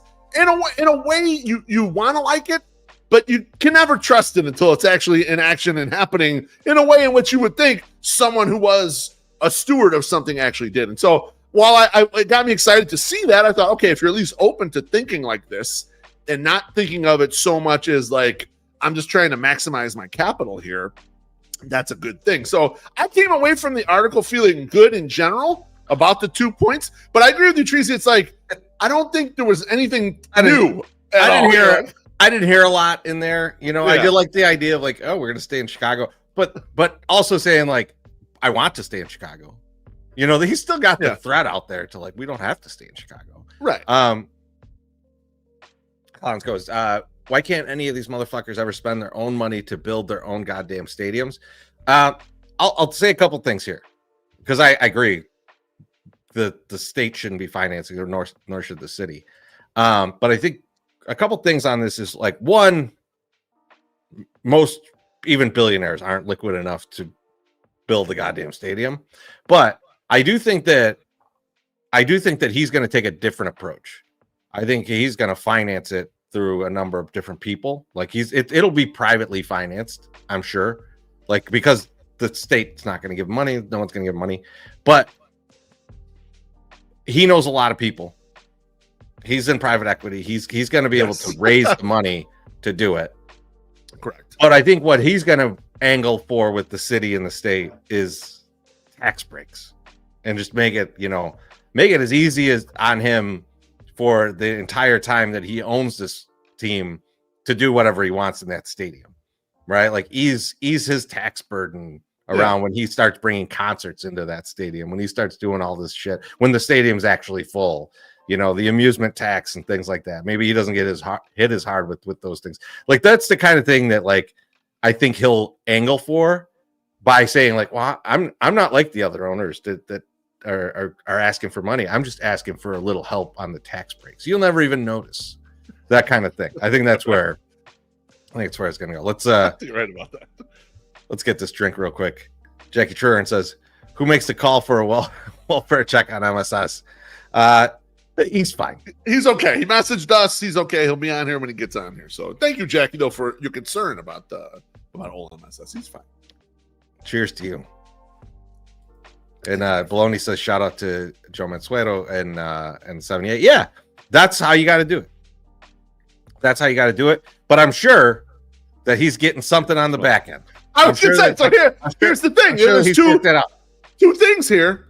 He doesn't have the leverage that the other longer term teams kind of have, you know, as like public sentiment, public favor, whatever. So there is that level of it, right? He can build, but he'll be able to build it up if he does do this. And you're right, Tracy, there's always back end deferred tax payments, all kinds of shit that they can get into as they go down the line, you know, and as they build developments or whatever. So we'll see how it all turns out economically. But I do like that he's putting his money in there first. That is at least a good step forward, even if he's getting some shit on the back end. You know, I'm actually good with that. I'm actually good with that. You put the money in first, and then we'll invest in you. How about that? I don't want the money. You know, like if you're feeling a little off the back end, if you're like Mayor Daley, you know, and you're getting some payments on the back end, but you've made the West Loop nice, that, you know, it's an okay trade-off. Okay. I mean, fuck him forever for the meters that we got and the goddamn Skyway. Skyway. I was gonna say, wait, I was thinking about that this week. I don't know why, but the other deals for like, you know, get the city beautiful, but I own part of it. You know, that's whatever. Yeah, and K-Dog's right. The city's going to drop a pretty penny on infrastructure. Yeah, and that's where a lot of times that is where they can't ask for money. It's like, well, this thing ain't set up for me to put a stadium here or to do all the things we need to do. Okay, well then the city's got to come in and do something. That's just natural. That's why all these guys were vying for the 78, not because it's just like, oh, what a fucking great place to put a stadium with no streets coming in or out. They're vying for it because there's this shitload of TIF money associated to it already. Yeah. Like, hey, we already have like $1 billion that we're going to spend here. Anyone want in? Yes. Yes, we do. We'll take that. It's like when I walk over to Cork after a game and K-Dog's got 2 buckets already. I'm like, yeah, I'm in on this. Got me in, motherfucker. I can play at this stadium. Talk is cheap, motherfucker. Beef, what do you got for me? Chorizy, I have NBA trivia for you, my friend. I don't know if you knew this or not. I'm gonna do terrible. 80s NBA trivia. Yeah. So you might do great. You never know. We'll see. I don't know if you're aware of this. I mean, we grew up with Michael Jordan. I was looking this up. I had no clue. Michael Jordan, rookie year is 84. I had no clue that he didn't make his first All-Star game until 1987. Now, I know he had the 1 year when he broke his foot, but still, it seems a little egregious that it took Mike that long. And he was the top vote getter in 87. This is when he started establishing himself or whatever. And this is the old East-West, 12 players on each team. So what I want you to do, and then people in the comments too, you're happy to jump in here. I'd like you to name the other 11 All-Stars in the East for 1987 in the NBA. So Patrick Ewing, I would assume. Nope, there are no Knicks. So I'll break the teams down. Shit. Okay, there's two Bullets, 1 Hawk, 3 Celtics, 2 Pistons, 3 76ers. Okay, Isaiah's correct. Yep. Larry Bird is correct. Robert Parrish is correct. Dominique Wilkins is correct. The Bullets. Bullets gonna be tough. I'd go with them last. So you got 1 Celtic left, 1 Piston, 3 76ers. Dennis Johnson? No Dennis Johnson. Nope. Danny Ainge. Oh, Kevin McHale. Kevin McHale is correct. People in the comments have gotten Charles Barkley. He is also correct. Okay. So what teams are we missing now? So we've got 1 Detroit Piston. We've got 2 76ers, and we've got 2 Washington Bullets. we already got Charles Barkley though, right? Dr. J is now we got 2 70. So we got the 2 easy 76ers. Is Moses Malone Sixers at that point? Moses Malone, Washington Bullets. Good Bullets, call. okay. Yeah, good call. It was already on the Bullets end of his career. So we got 1 Bullet, 1 Piston, and 1 76er. That feels like too many big men to be Bill Laimbeer, but I'm going to say Bill Laimbeer. And Bill Laimbeer is correct. So okay. there's your Pistons exhausted. So we have 1 Bullet and 1 76er there. The 2 hardest ones, both are guards. What do I want to say? Mo Cheeks. Mo Cheeks is correct. So you are down to 1, Chorizy. Just 1 left. I'm impressed. I got the bullet. I got the bullet left. Just the bullet. By the way, Andrew Toney was a fine guess by John Carney. It's not Andrew Toney, but that is a hell of a guess, my friend. Wes Unseld's 50th year in the league. No, it's not Wes Unseld. This is a guard for the Bullets. And let me tell you something. You know him better with the Utah Jazz, actually, towards the end of his career, probably. Oh, fuck. I'll give you one more hint, but I think it might give him away. I'm not going to get it. He shared a last name with another famous Utah Jazz player. Oh, shit. Okay. Same last names. One was the mailman, one was not Malone. I know it's Malone, but it's Jeff Malone. Yes. Great job. Excellent job, everyone. I can't believe we got it. That's tremendous. Yeah, that was the All-Star team. Right. Obviously, no other Bulls at that time. Dominique, kind of like the young guys around there. Him, Dominique, Barkley, like, man, some powerhouses. Right. There's a lot of big men on that team. There's like a lot of big men. Yeah, you're going Moses, you're going Robert Parrish and Kevin McHale, Laimbeer. And Laimbeer. Yeah, that's a lot of size for. You think All-Star games are just like run and gun? Well, you don't need one. What, you need 2 centers in total? No, that fucking centers up the ass over there. I guess back then they wanted to play a lot of defense in there. I don't think so, though. The score is like in the 150s. I mean, like, everyone, oh man, they don't take the All-Star game seriously. It's like, they never did. They always fucked around in the All-Star game. Every time I ever remember, they might play serious the last 5 minutes or whatever the fuck. But yeah, it was always fucking around, just doing all kinds of random shit. So yeah, no, I don't think they took the All-Star game serious back then, and they don't take it now. It's just the All-Star game's been played so many times. It's like, who gives a fuck at this point? You know? Talk is cheap, motherfucker. I still can't believe I got Mo Cheeks. Beef. I can't either. I did want to quickly mention something that I cannot believe. We're live on Facebook tonight. Oh, I saw that. I saw you got us unbanned. I was like, let me just try. Let me see if they're letting us back in. and it didn't look like they were going to let us back in. And then it popped, and I was like, all right, let's go. We're back, but we'll be gone again tomorrow. But one shot. One day at a time. We'll take that. I like that. I never even try to add it into the StreamYard anymore because I'm like, well, it's just going to bounce me out of here. It's not going to allow this shit. But pretty cool that we're up there. We have a lot of people on Facebook from back in the day, friends and family and shit that used to catch the Sunday Soak. That was the best place to catch it. So I feel like someone just gave us a like on there. That's good. Jen says, congrats on the old people's social media. We got to get the upper part of the demo in there, so that's no, Jackie G on Facebook. You must be guilt hunting it. No, I don't actually go on Facebook. I haven't been on Facebook where I'm actually like actively looking at my profile or posting anything on my profile in probably 8 years. I've used the Messenger a few times when people are like, oh, let's have our group chat for a trip in the Facebook Messenger. Fuck, I gotta download this stupid thing so I know where people are at. Otherwise, I never use Facebook. I've been threatening to get back into it though, Chorizy. I just haven't though. It's not great. There's a lot of venom. There's it's more than normal, more than Twitter, because I feel like Twitter people have been conditioned to lock it in on like 2 lines, right? Yeah. Yep. Oh man, it's paragraphs, man. Like I go in there just to like get these things like back up and running, and like I look at it and it's like I don't want to see all this stuff from people I grew up with. Absolutely. Let's get this drink. Let's do it. Oh, wrong one. Oh, from Jen. She says, "Cheers to the temporary lift." Thanks, Jen. Good to see you in the comments, Jen. Yeah, I'm nothing against Facebook. I just like at some point I stopped going on it, and then I don't even know if I could log in. I don't even know what my password is at this point, so I have to go back and find it. So. It's a face print. You have to like smash your face into the computer. Try it whenever you want. That's good.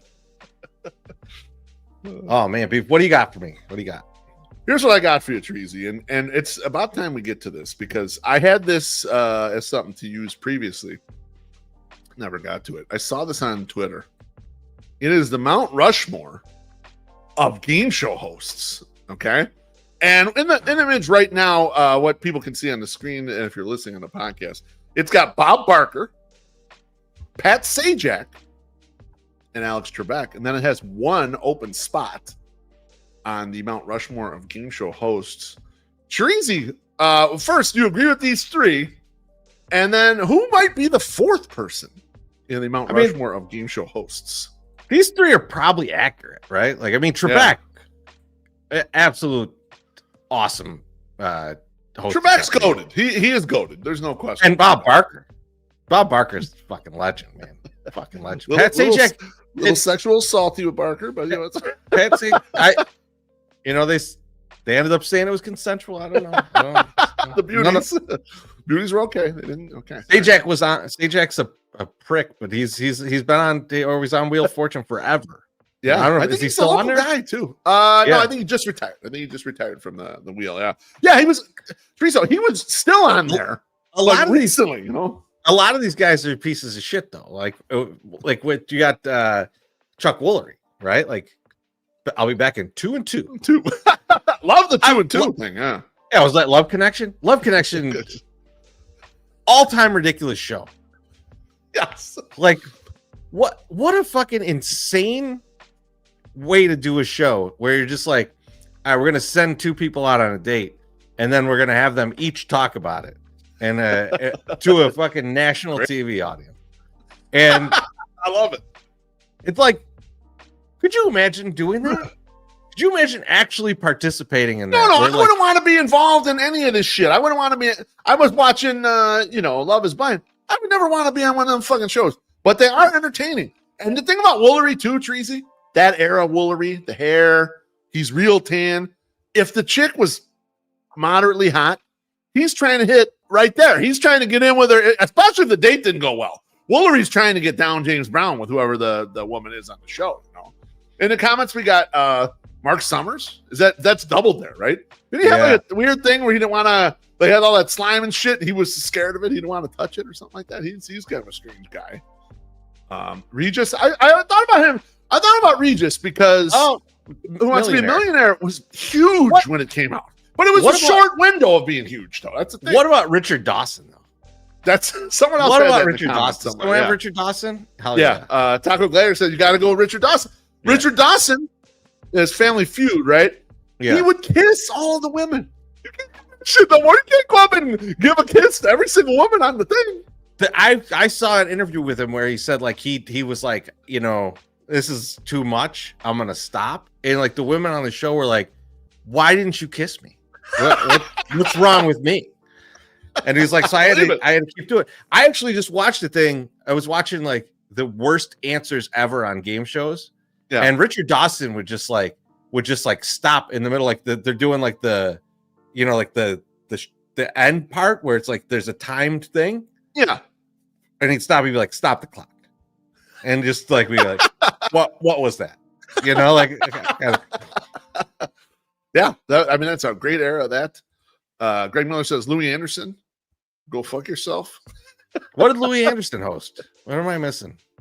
Yeah, I forget what I remember he was hosting for a while, but I forget what that was not a big game show era for me. Drew Carey, people are saying in the comments. Merv Griffin, we got a little Merv Griffin action. Yeah, I think someone said Wink Martindale too. That's a good Wink one. Martindale.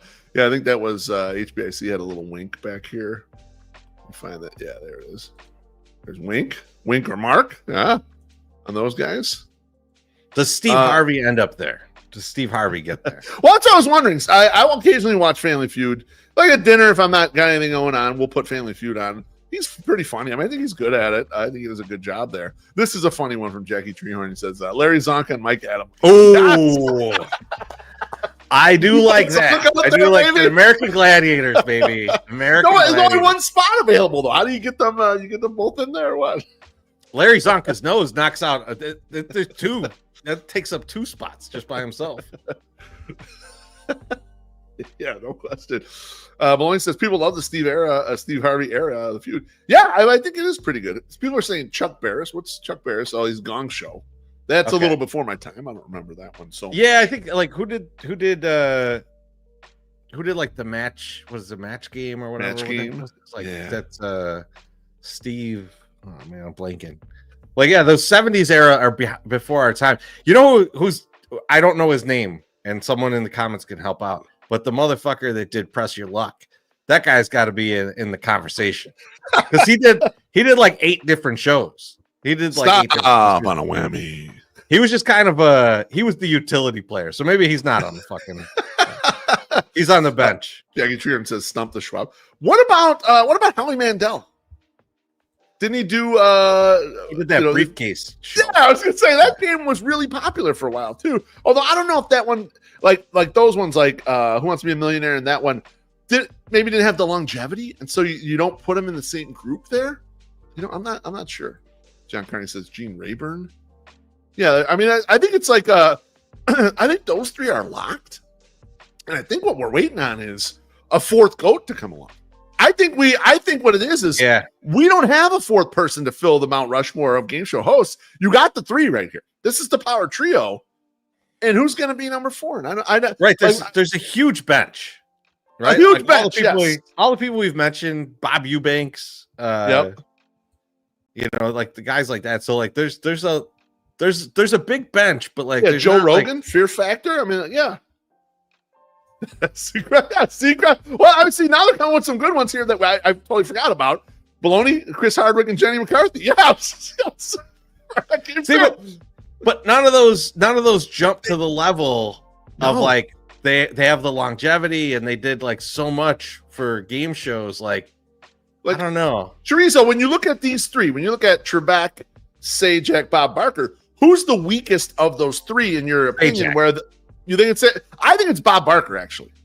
Oh, no I would go Barker. I think that Trebek is goated.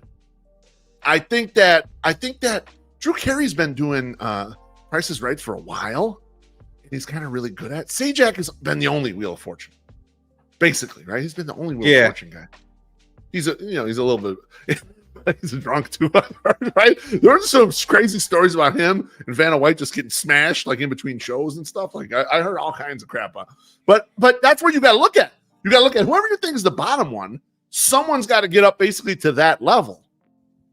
I don't know if we're a society that watches game shows enough anymore to get anyone to that level. Maybe we need to be. Maybe we need to get back to be in that society. Game show is good. We need to be game show people. Yeah. I'd love to hear what you guys think in the comments. But he says Barker is goated. Yeah, who is the like the weakest of these three? Who's the strongest? It's got to be Trebek, right? I think it's Trebek. I would go Trebek. Trebek 1 for me. Sajak 2. Bob Barker 3 would be my ranking of the game show hosts. K-Dog's right. He just during Peak Millionaire. Yeah, see, that was enormous at the time, and everyone was watching it, right? That was back before all this inflation when $1 million was actually worth something. Now, I mean, it would be 100 millionaire, and then everyone to pay attention. But right now, you know, if you want $1 million on a game show right now, the first tweet we would get from anybody who won a fucking $1 million on a game show right now is like, I can't believe how many fucking taxes I got to pay on this $1 million. Exactly. Don't even got enough to pay off my home. I will say, Millionaire had some great moments too. Like that motherfucker that called his dad. It's like, I don't need your help. I just want to call you to let you know I'm about to win $1 million. That's a real motherfucker right there. Greg Miller asked, do hosts of talent shows count like Simon Cowell? See, I think that stuff is in its own category and it's not a game show per se. And so I wouldn't put them on here, but yeah. So I don't know. I think it's still open.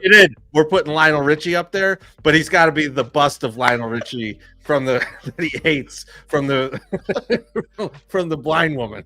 Yeah, no, yeah, exactly. His book, he fucking hates that thing with a passion. So, all right, game show host. I think there's some good utility there. I think we need to have a vote. I think we need to have maybe a game show vote. Yeah, maybe it's the blog. Maybe we figure this out. Well, you know, it's not gonna be 108 tourney, but maybe there's a game show host tournament to figure out. There's at least a poll. We come up with like, is it Woolery, Eubanks, or Steve Harvey? What are we going? Richard Dawson. Let's talk is cheap, motherfucker. God damn it! All right, let me see what we got here. So. Okay, I wanted to do this with MSS, but I'm just gonna do this with you, Beef. Yeah, it's probably better because he'll tell me some shit like he didn't watch TV in the '80s. Great, but I was gonna do, you know, like we did with the Eddie movies the other day, where I showed you like here's some of the actors. Instead of that, I was starting to do that with '80s sitcoms. But then I saw the descriptions of the 80s sitcoms, and some of them just kind of were funny to me. So I was like, I'm just going to give you the description, and you tell me the show. Okay. This one, very simple description. And the fact that you'll probably get it right away is wild that you'll get it from this. It just says, the goings-on in the life of a successful African-American family. That is the whole description of this show. And that's the Cosby Show? That is the Cosby Show. Yeah. Fuck? That's the description. Jesus. That's IMDb. That's not like, I'm not going to like some bullshit like site of like, what are the best 80s sitcoms? No, this is the Internet Movie Database. Jesus Christ. All right. This one is a tough one, Beef. Yeah. The regulars of a Boston bar share their experiences and lives with each other while drinking or working at the bar where everybody knows your name. Gee whiz. Is that Cheers? Comments are lighting it up. They know what it is. This one is funny because like as a kid, I didn't really catch all of the meaning in this show, you know? Yeah. But it chronicles liberal ex-hippies, Stephen and Elise, their young conservative son, Alex, daughters, Mallory and Jennifer, and later, youngest child, Andrew. Yeah, that's, fuck. I know that. I mean, it's like, what's his name?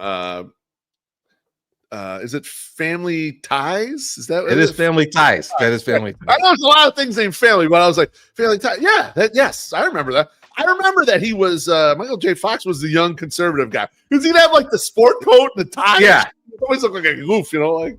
Yeah, I remember that shit. I didn't. The older sister was cute. The younger sister not so much, but whatever. But I didn't realize that he was a Ronald Reagan dickhead when I was a kid. I just didn't catch on enough. Guess when he was like multiple choice for this. I don't think you're gonna need it for any. You're around our age. You should be able to guess these. How dare you? What's wrong with you? Beef, I think this one you might get after the first word. Okay.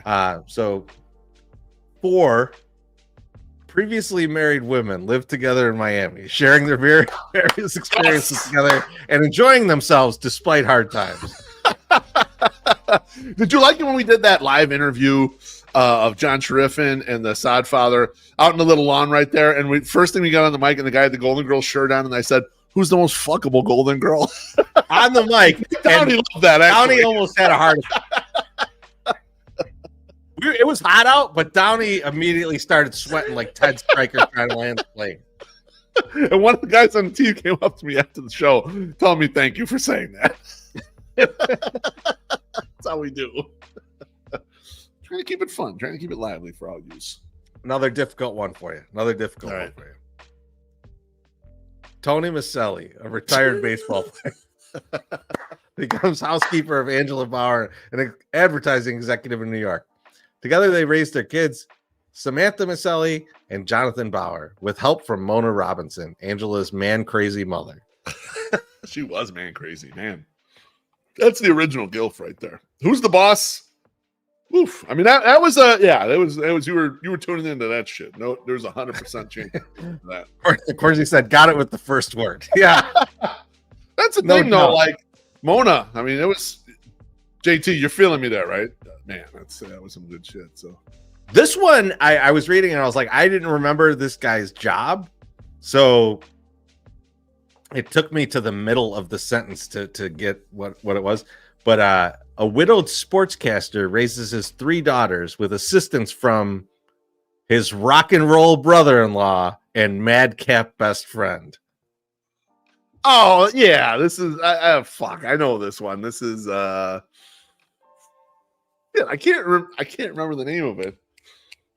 But I know Uncle Joey's in there, and I know the guy that got the blowjob from Alanis Morissette, and fuck, I can't remember the name of the show. It's got Candace Cameron in there. Yeah, fuck. Shit, go ahead, please give me the name. I don't know it. Full House. That's Full House. That's right. I used to always tell you when we were playing video poker, and I got a Full House, my favorite sitcom. Yes. All right, this one, they did a terrible job of describing this one. So I think it's going to be very difficult to get. But it just says the misadventures of a family with a home business father and a journalist mother. That is the whole fucking description for this show. What they should mention is that there was a character named Boner and that Leonardo DiCaprio was on this show. Damn, this one I don't know. It's an Alan Thicke vehicle. I realize that. I think it's Alan Thicke. Is it? But he's a dad? Yeah. Kirk Cameron, too. On this. Okay. There's growing pains, yes. The comments are all over it. Comments are all over it. This one is a tremendous 80s show. This is pure 80s magic. A high-strung and cynical man's life is never the same when his naive but good-natured cousin comes to America to live with him. Is that Perfect Strangers? That is Perfect Strangers. Yes. All right. Good-natured cousin. It's got a few left here. This one was like, I don't remember it like this.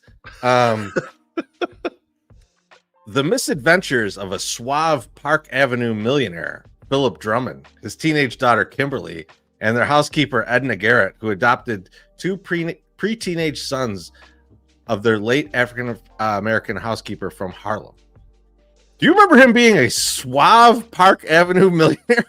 I do. Yeah, actually, I remember. That's why he was. You know, he like the Jeffersons had a deluxe apartment in the sky. I do remember that. Yeah. I knew he had money. Yeah. I don't remember him being suave. I'm sorry. It's just a, You don't remember 80s swab. That's your problem. You only think of like Miami Vice cocaine swab. You don't think of Manhattan swab. So that's really on you, Trees. Okay, I'm sorry. No problem. I'm more of a Scarface guy. You know, like that. That's right. Different strokes. Yeah. The kids on the problem. Man. Did that go up? Yeah. What you talking about, Miracle Ace? That's correct. Let's go right into it. Let's keep it with Edna Garrett. Mrs. Edna Garrett, house mother and dietitian at the Eastland School, teaches a group of girls in her charge how to solve those problems that everyday teenager has to face. Damn it. I know the show. You got Blair. You know the terrible song. Yeah. There we go. Taco Gladiators got me picked up. It's the facts of life. I never watched that show. I mean, I never watched that. At all. This one I know you watch on reruns. I would catch, but this one. This next one I know you. Oh yeah, poor Dudley at the bike shop is right. The post-retirement season is suddenly disrupted for football player George Papadopoulos and his wife Catherine when the orphan son of a teammate moves in. Laughter and life lessons in every episode. Mr. Belvedere. Oh, no. George Papadopoulos, baby. Oh, it's Webster. Yeah. Webster. I like the Webster had the thing where he could go up and down the little, Yes, like the little, whatever the fuck it was. I don't think I was much of a Webster guy. I don't think we watched Webster much. No. I don't think we watched Webster. In fact, looking at these shows, I was thinking about like which ones did we watch a lot? I feel like it was Who's the Boss? Yep. Cheers and the Golden Girls. Yep. I don't remember watching a lot of the other ones religiously. We watched Alf too. Yeah. And then like late 80s, we had like I think late 80s, early 90s, stuff like Married with Children and stuff we started getting into. I would think we watched Family Ties more than you think, Trees. I think it was kind of on a lot more than you think in there, but we watched a lot of sports, you and I. We were kids. We watched I blocked out Reagan ass Alex to like for my mind. I don't know. People are asking about silver spoons in the comments. No, Ricky Schroeder can kiss my balls. He's not part of this. I'm sorry. So we watched a ton of MASH, but MASH wasn't on this list. Like, I think MASH was reruns by the time we were watching it. I'm trying to see if it's in this. It was the show you'd watch at night on WGN right before you went to bed. So this list was like the top 35. I only went down to 11. Silver Spoons was 12, but Alf was another one that we watched. A Different World, Saved by the Bell, Night Court, Mr. Belvedere. We watched Head of the Class too. Head of the Class, I feel like we watched quite a bit. Robin Givens is in that, right? I mean, I think that's. Yeah, I think so. 227 and Amen we watched, but we watched a lot of TV, but like. Yeah, I feel like we weren't big on the top 10 that I just named off, top 11 that I named off. MSS, you're back. Yeah, did I miss anything? You guys just stop. Who wants to start over? We'll start over, right? Let's do it again. Just redo it again. Run it back. Let's go. I will say that you're gonna have to give us quite a few topics. Talk is cheap, my kid didn't like. I like the threatening didn't work. So I was just like, you know what? I just gotta give in and just lay down for a little bit. And she was snoring on me, and I was like, I'm kind of over this. But did you fall asleep? Is my question. I did not fall asleep. Because sometimes that happens. You go to lay down with them to get them, and then you pass out. It's like you're done. Happens to my wife almost every night, and this is why we're in the conundrum we're in right now, because she stays up there and falls asleep with her. So that's kind of the problem. Boys, this Saturday there's something going down. Now see, I was all like fancy here, right? Like I was like, I'll make PDFs, so then I don't got to worry about having this stuff here. Don't worry, we deleted a bunch of stuff out of stream here. We were a little too tight. Oh, nice. So I'm gonna present we'll do this. More. So like, just because I thought it would be easier, it probably isn't. But hey, we'll see what happens. But this Saturday, Rice University is pulling all the stops the Packers football stadium this weekend. First matchup against in-state foe, North Texas. Free beer, baby. Terrible idea. They're Terrible giving idea. away free beer to anyone over the age of 21. Now, no. Chorizy, immediately, that's what I say too. The game starts at 6:30 p.m. So you're going to pregame all day and then go and get free beer until you can pass out. Now, I was thinking, like for you guys and me, like the Owls, I guess, is the Rice guys. They're 5-5. They're 2-4 in conference, and they'll be offering a variety of other freebies to get people in there, right? So it's senior day, and they're playing the other ones. They're Mean Green of North Texas. Now, free beer is definitely a big sell, but guess what else they got? Free T-shirt for the first 500 kids. Oh yeah, be bum rush. Free $15 food truck voucher. So you got food, beer, T-shirt, and free ice cream from Ben and Jerry's. Loaf, they're speaking your language here. Ice cream, beer, and $15 in free food. You know what though? Let me tell you something. They are not speaking my language because I am not a guy who wants to wait in a really long fucking line for one free beer. I was thinking while you were talking about this, I was thinking if they're giving the free beer away in the north end zone and they're making you pay in the south end zone, the BeefLoaf will go to the south end zone and just pay, and I get my beer right away and go back to my seat and I can watch the game. Assuming I had interest in actually going to this game, which it doesn't sound like anyone is because they're trying to give away everything to get people in the door. Although the North Texas Mean Green are 9-1 and 5-1 in the American Conference, so they're a good team. So they're juggernaut. But I'll tell you how free beer and free ice cream ends. This is how that free beer and free ice cream ends. Allegedly. And is that David Spade in a wig back behind the puke back there? That looks like David Spade in a wig. Too sexy. It looks David Spade, but kind of hot. All right, go ahead. Man, David Spade getting railroaded in the Eddie Murphy thing was not something I expected. Oh, that was good. I enjoyed that actually. Eddie being like, I didn't go on SNL for 30 years because of fucking David Spade was incredible. Now, MSS, out of those free things you're going to get there, which one? If you had to pick just one of the free things, what are you taking? Beer. You're taking the beer. You'll go beer. Oh yeah. You're over T-shirt, over Ben and Jerry's, all that other shit. So right, I can't. I'm taking the $15 food truck voucher. That's what you would take. Okay. Yeah. I can't. I feel like I can't eat. I mean, $15 of food I could eat quickly. And you're not going to get more, right? So I was like, I don't need that. Ice cream, I can only eat so much. T-shirts, I got tons of T-shirts. Sure. Beer, I can drink for hours. I've done it before. I'll do it again. That's where I can do the most damage. I don't know if I believe you. I don't know if I believe you with. What do you mean? Drinking beer? Oh, because he retired from drinking beer. He doesn't drink beer anymore. You see him drink beer on MSS can't eat? Question mark. I can't eat. Well, he's lost a lot of weight. He doesn't eat no more. Well, $15. He's retired. He's retired from eating. If they're like $100 or something, maybe he doesn't feed the BWC properly. Anyway. I think the best deal is the other. So talk is cheap, motherfucker. All right, boys.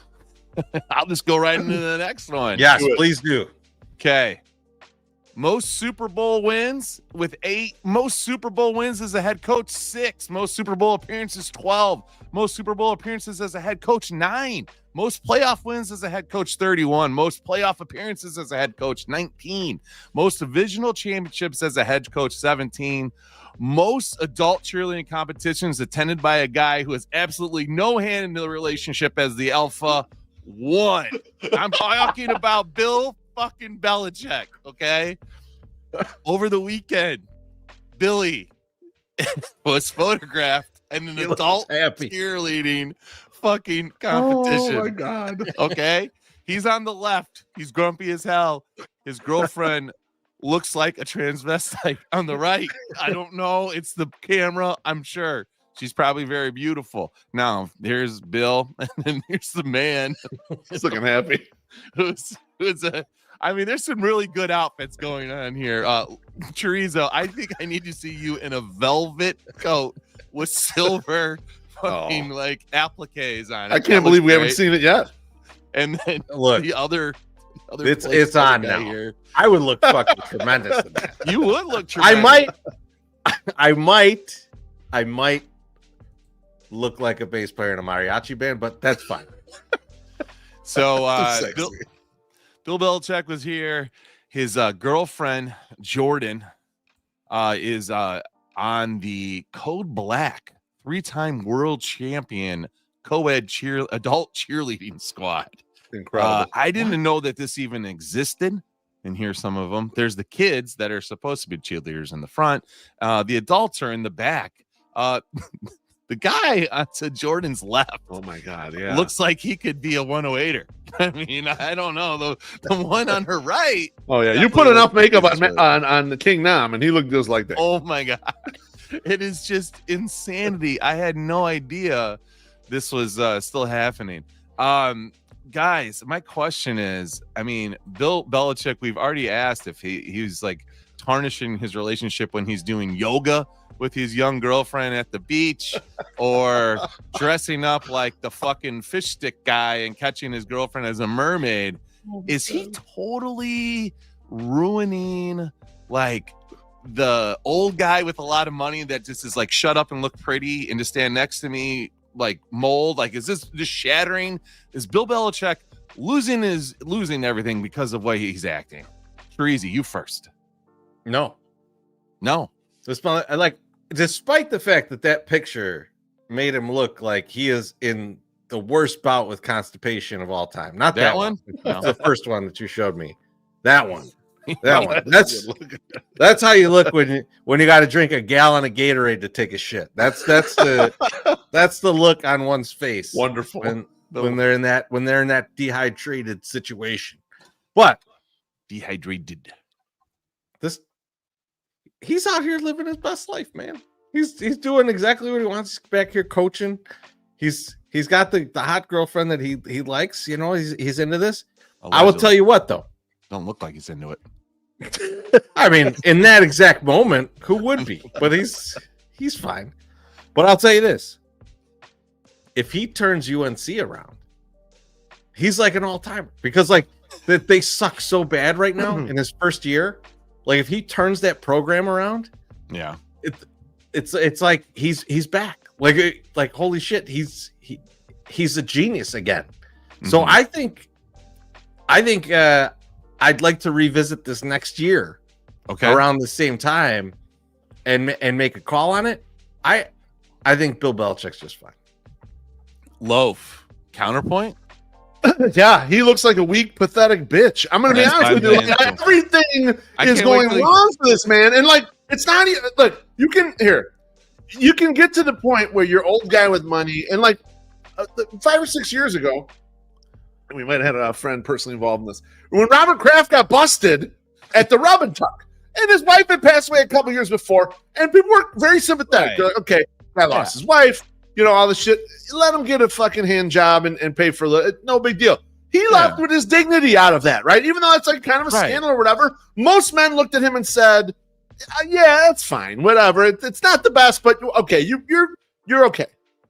Most men that I see are laughing their ass off, including the 3 in this fucking circle. So even though Teresa tried to stick up for him, we know he's a weak bitch, and we're sad that he turned into this. Like, it's been so public. That's the part of it too. I don't even like him. I want him to get out of it. I want him to break the funk. I want him to turn. He's being dragged around by his dick all over the place. Interviews are being patched over because he said some shit she did not want him to say. Why does she have any say in these interviews? Like, what the fuck is going on here? It's such a bizarre and horrible thing. And I saw someone in the comments put, I think it was JT, was saying like, when can we turn? Yeah, where do I report elder abuse? It does almost feel like elder abuse. It almost feel now. I can't specifically say it is because my return question to you guys on this. And I really wanted to get, because I had this in my comments too, MSS. You and I were like right there. I was going to ask you guys, where is the most fucked up place you went to that you didn't want to be just to get some pussy? MSS, where's the thing you went? And then you're like, Oh my man, if anyone ever caught me dead at this fucking thing, just because I'm trying to get laid, I'll be so embarrassed. That was Bill at that goddamn competition. He didn't know what, he could have pretended he was sick and not gone to that shit. You kidding me? Yeah. But no, he went, he looked ridiculous. A million people got pictures of him. Everyone on the internet's making fun of his ass. It's terrible. Chorizy, I know you're trying to stick up for him. You're a good man trying to stick up for him. But you know we're all going to be laughing later on, tomorrow, every other day about this shit. But I can answer your question immediately. You and then MSS out here. It snapped right into my head when you said it. I hope it's the same thing. And you have to understand that this is when I'm in college, right? So this is when I'm at DePaul. So the fact that this is happening at DePaul with DePaul students, you know it's not good. So when I say I went to a poetry slam, you would immediately go like, poetry slam could be good. I could guarantee on the way in, this was not going to be good. I could doubly tell you that it was not good based on this fact. Everyone at the poetry slam, I was the darkest person at this poetry slam. Sounds promising. It was Tom Green there. Let's. It was very bad, and I struck out miserably. So it was just overall horrible experience in my life that I could still recall from 25 years ago, basically. You should have rhymed better. I did not participate. Oh, you didn't even get up there? Oh, what the hell? No wonder you didn't get any. Like, how come? Yeah, she thought you were gonna get up there and rip it, man. What the fuck? You do not. That would have sealed the deal. When Chorizo walked in, they're like, "Ooh, the Hispanic male has a lot of passions, and he's gonna be good." And he didn't even get up. It wasn't good. Chorizo, you said we're gonna have to revisit this in a year, and I agree. We're gonna have to revisit this in a year when is Bill Belichick hyphenated Hudson after they get married, and he hyphenates his name like a little hoe. So that's gonna happen. I got in trouble for this, MSS. For what? So you know me and Quarantine, when we got married, we did not change name, right? Like she still has her name. That's right. Yeah. We weren't gonna have kids, doesn't matter. Someone asked me one time, hey, did you know about that? And I was like, no, I changed my name. Ha ha ha. And like one of their family members had done that, like a guy in their family. Oh no. Yes. You got burned on that joke. Oh shit. I had Pony. I was like, oh, now I'm a dickhead. Maybe I was already, but like double. They knew it. You let them know. You could have kept that quiet, but you let them know. Oh, where have you gone? What's So I had to really think about it, and I was and like this is something I like that was really disgusted me about me in this period of my life. But I went to karaoke. I went to a karaoke thing by Anaheim, and I was like, I always hated karaoke. I thought it was the stupidest thing ever. But I went to fucking karaoke because there was this girl there, and I was like, you know what? She seemed cool. I'm gonna go over and do this thing. And I was like, I should have stuck with my gut. Like, I'm like, people that do karaoke, you shouldn't talk to, and it proved to be true. I never should have done that. I mean, I'm not gonna say I fuck out. I didn't strike out. I did fine. I'm an insta out. Just no, but it did not end very well for the old MSS. It was really bad. So Loaf, Mrs. Beef's in here, and she said, "Go ahead." I know, and you know what she's baiting me is if there was something in our relationship that I was like really didn't want to go to or whatever. And I don't recall anything where I was like, "Oh fuck this! Why do I got to go this with her?" I always feel like I was bought in. I mean, obviously there are levels to buying into stuff, but But the thing that stuck out to me that is way out of my fucking character that I did, and I was in college at the time, to go out with this girl, is I went to. I'm afraid of heights. I never go on rides for anything, but I went to fucking Great America and went on a bunch of the rides. I went on fucking American Eagle and everything. Whatever. I did not end up sleeping with this girl, but we went on a few dates afterwards. And it was like that was it. It didn't really go anywhere. But I was like, I fucking, I went that far, something I would never do. Yeah. And one of my boys was there too, hanging out. But That's a great comment. Man. that's a great comment. JT the best. That's funny. Yeah. Talk is cheap, motherfucker. MSS, you're up. Yeah.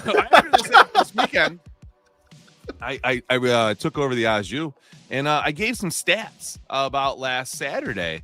The Chicago White Sox had a charity garage sale. If you want to see what I bought and then try to lowball me in the comments, you can go back to the Monday's Azul. But they had 1,300 people at this sale that went through and came in and looked at gear and stuff. They stayed open for another extra hour and a half. They were supposed to close at 11 o'clock. They stayed open until 12:30. I think at the earliest. I think that's about the earliest that they closed. They raised $113,000 in those 3 hours, right? Awesome. Which is Incredible. $89 per person that walks in there. Some are more, some are less, obviously. Chorizo was even in the line to get in. $10 in stocks, baby. So, boys, does 7,000 people in line to buy socks. I love it, Chorizo. I love what you're doing there, baby. Does this signal that the White Sox are back, baby? People are excited about this team to go spend money?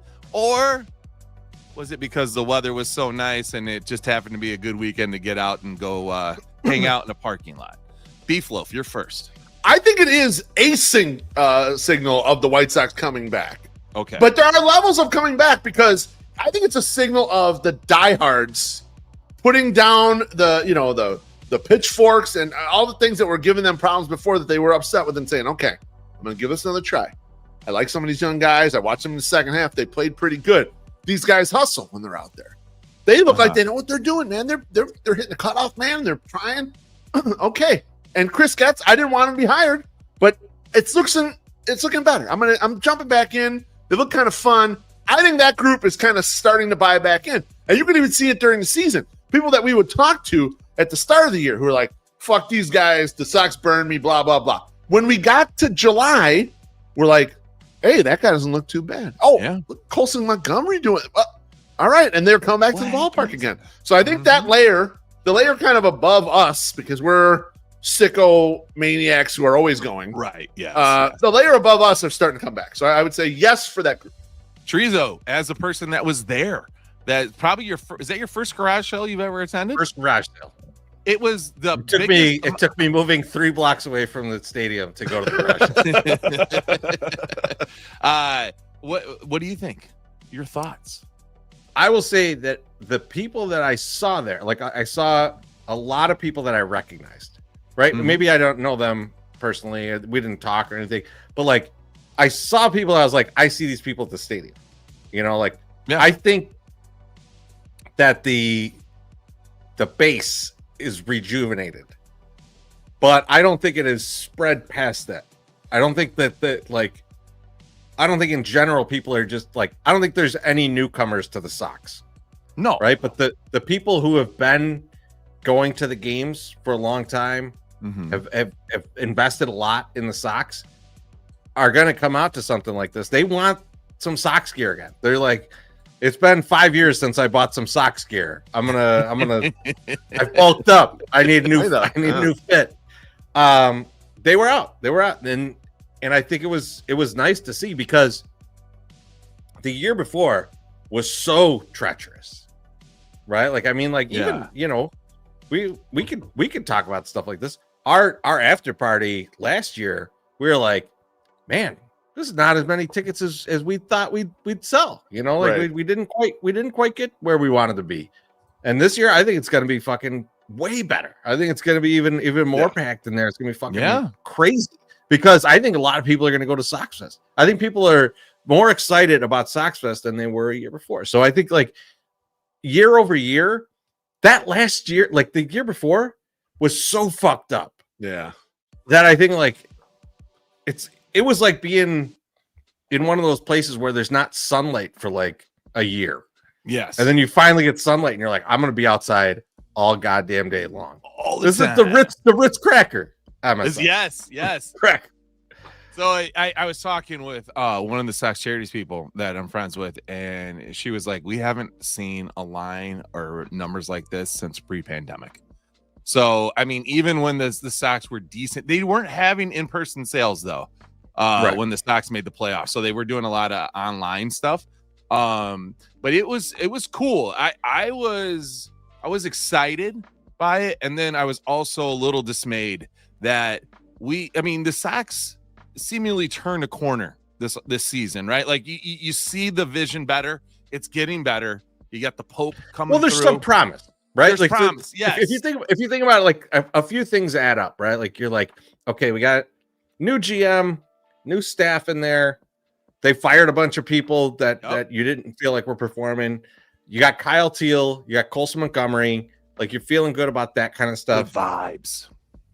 And then you got like, okay, there's a plan for Jerry to step down at some point, right? There's just a lot of things that are just like not necessarily exciting, but like are a glimmer of hope, right? And sometimes that's all you need. Sometimes that's all that people really need to go like, you know what? I'm going to do the extra thing that I wouldn't have done. So and that's where we're at right now. You're like a sleeping monster, like sleeping giant right there. So if you put just a little bit more effort, open that checkbook just a little bit wider, how crazy is that waterfall of people going to come through this team this year, right? 2026, they come out.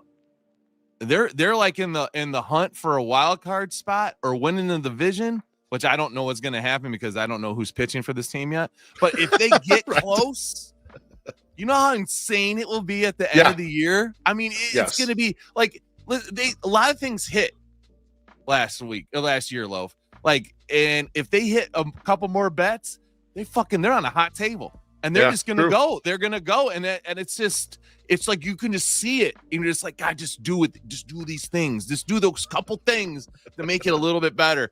And it'll just blow the fuck up. And then, like, that's what I was thinking about this weekend, too. It was just like, man, you're just right there. And if I was an owner and I saw that, it's hard not to get excited about that and just go, why don't I give these people something? They're so fucking thirsty. Why not open the 2-liter and fucking put it in the little cups and pass it out? Just do it. Give them a chance. Do it. These kids are fucking thirsty. Fucking feed us. Give us some goddamn pop. I don't even care if it's the cheap shit. Give me some RC. I don't. Give me that Shasta. Yeah, give me the shit. I'll drink a Feo. Not cola. Not the cola version. That shit sucks. But give me like pineapple or some shit. One of those two things. That'll be good. Talk is cheap, motherfucker. I got one for you, MS. Okay. Before you get into yours, all right. I got a topic for you guys I want to get into. So I think you're familiar with Pete Hegseth, the Secretary of War. He dropped with him. Not really. He dropped a tweet. Either. Sure. He drinks a lot. I thought you guys might know about him. Yeah. He dropped a couple of the names of operations that they've recently done. Oh. And people were pretty adamant that they sounded like all male pornography. And so I'm going to give you the name of the operation.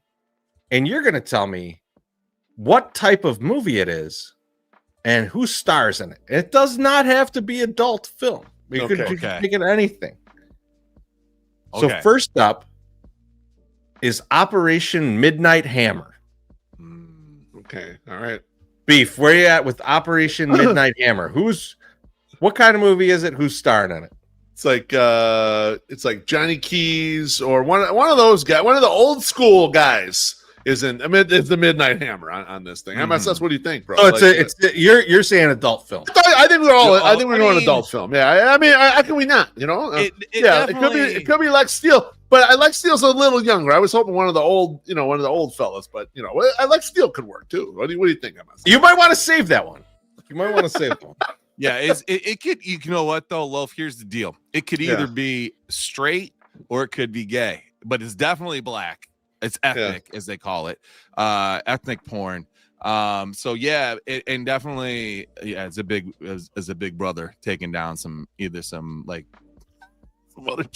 some chicks or some dudes, like either one. Like, but if it's not that, and it's going to be like a regular run of the like movie, it's got to like be like a Damon Wayans project probably. And See, I thought MSS. I thought it could be a Wayans brother. Yes. Thing like Keenan is in charge of this. Keenan is in charge of this. Like the head detective. Oh, so you're saying like Jim Brown and all the crew from I'm Gonna Get You Suckers in this movie somewhere? Exactly. Like that. Slid in there like that. Isaac Hayes and everyone's in here. Okay. Isaac Hayes doing the music for Operation Midnight Hammer. I could.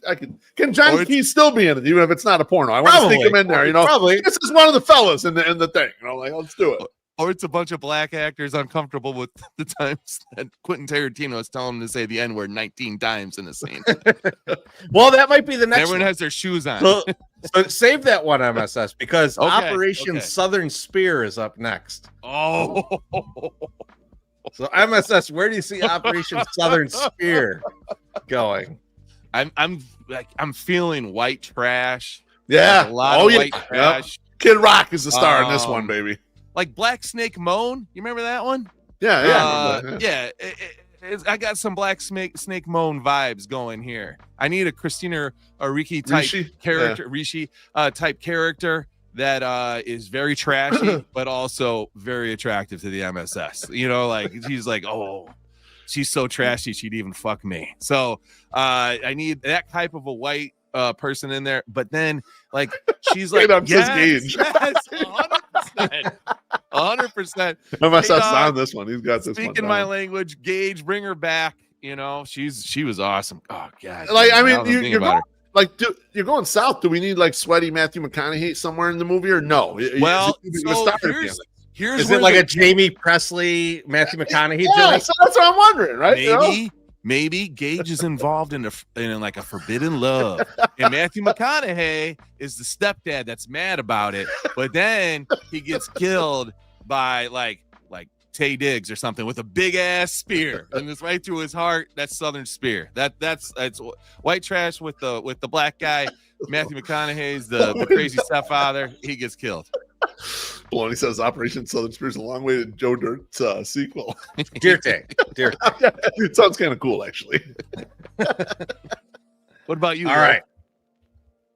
No, I'm with you. I'm in on this. That's why I added McConaughey and everything. All right. I feel like we were doing a nice little combo there. Add these things up, I'll get Gage on the line right now. I've been waiting. Hit it up on the MySpace. Do it. I'm waiting for an excuse to send her a message. Here it is. Last one for you guys, and I'm very positive that this is also the name of a condom that you could buy at a truck stop. But this is Operation Rough Rider. Beef. Okay. Well, I mean, isn't that like Master P and them guys, Rough Riders, DMX? DMX. So they got to be DMX got to be the soundtrack at a minimum, right? We got his Yeah. monster truck too. I just like I like Master P. He could be in the movie too. We'll put, but yeah, What about DMX got already? So he can't. He got to have the posthumously. He got to be the soundtrack. That's fine. We can use his music. It doesn't matter. Right. Yeah, Master P is in this too. Like I don't know. I'm happy to go in the direction you guys want to go.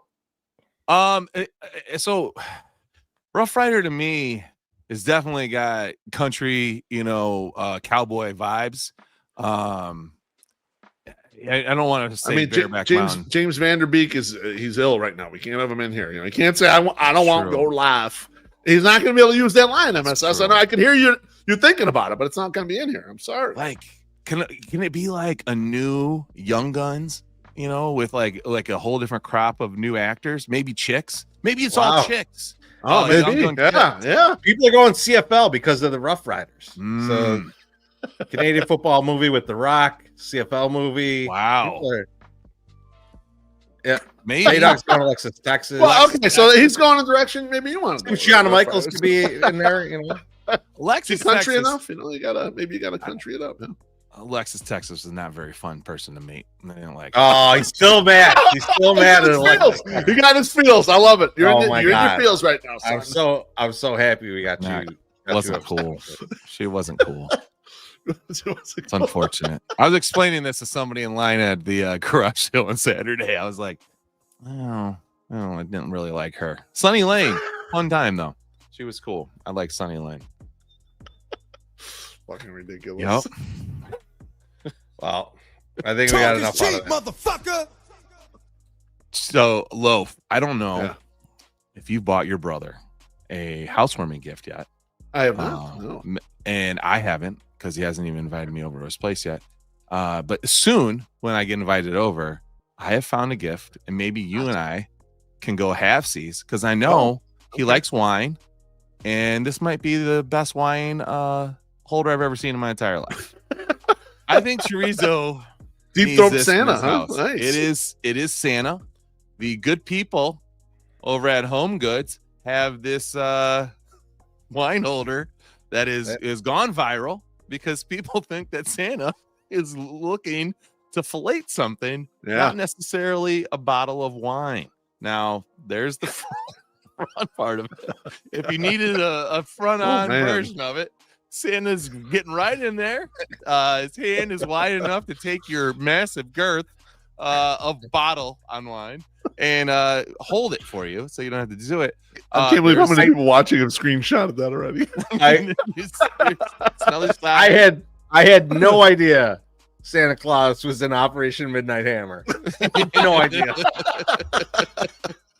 Now, here's a guy holding it, very confused. Like, check this out. But Santa just looks like he is ready to go to town on this. Now, if you're all right, hold on a second. Go ahead.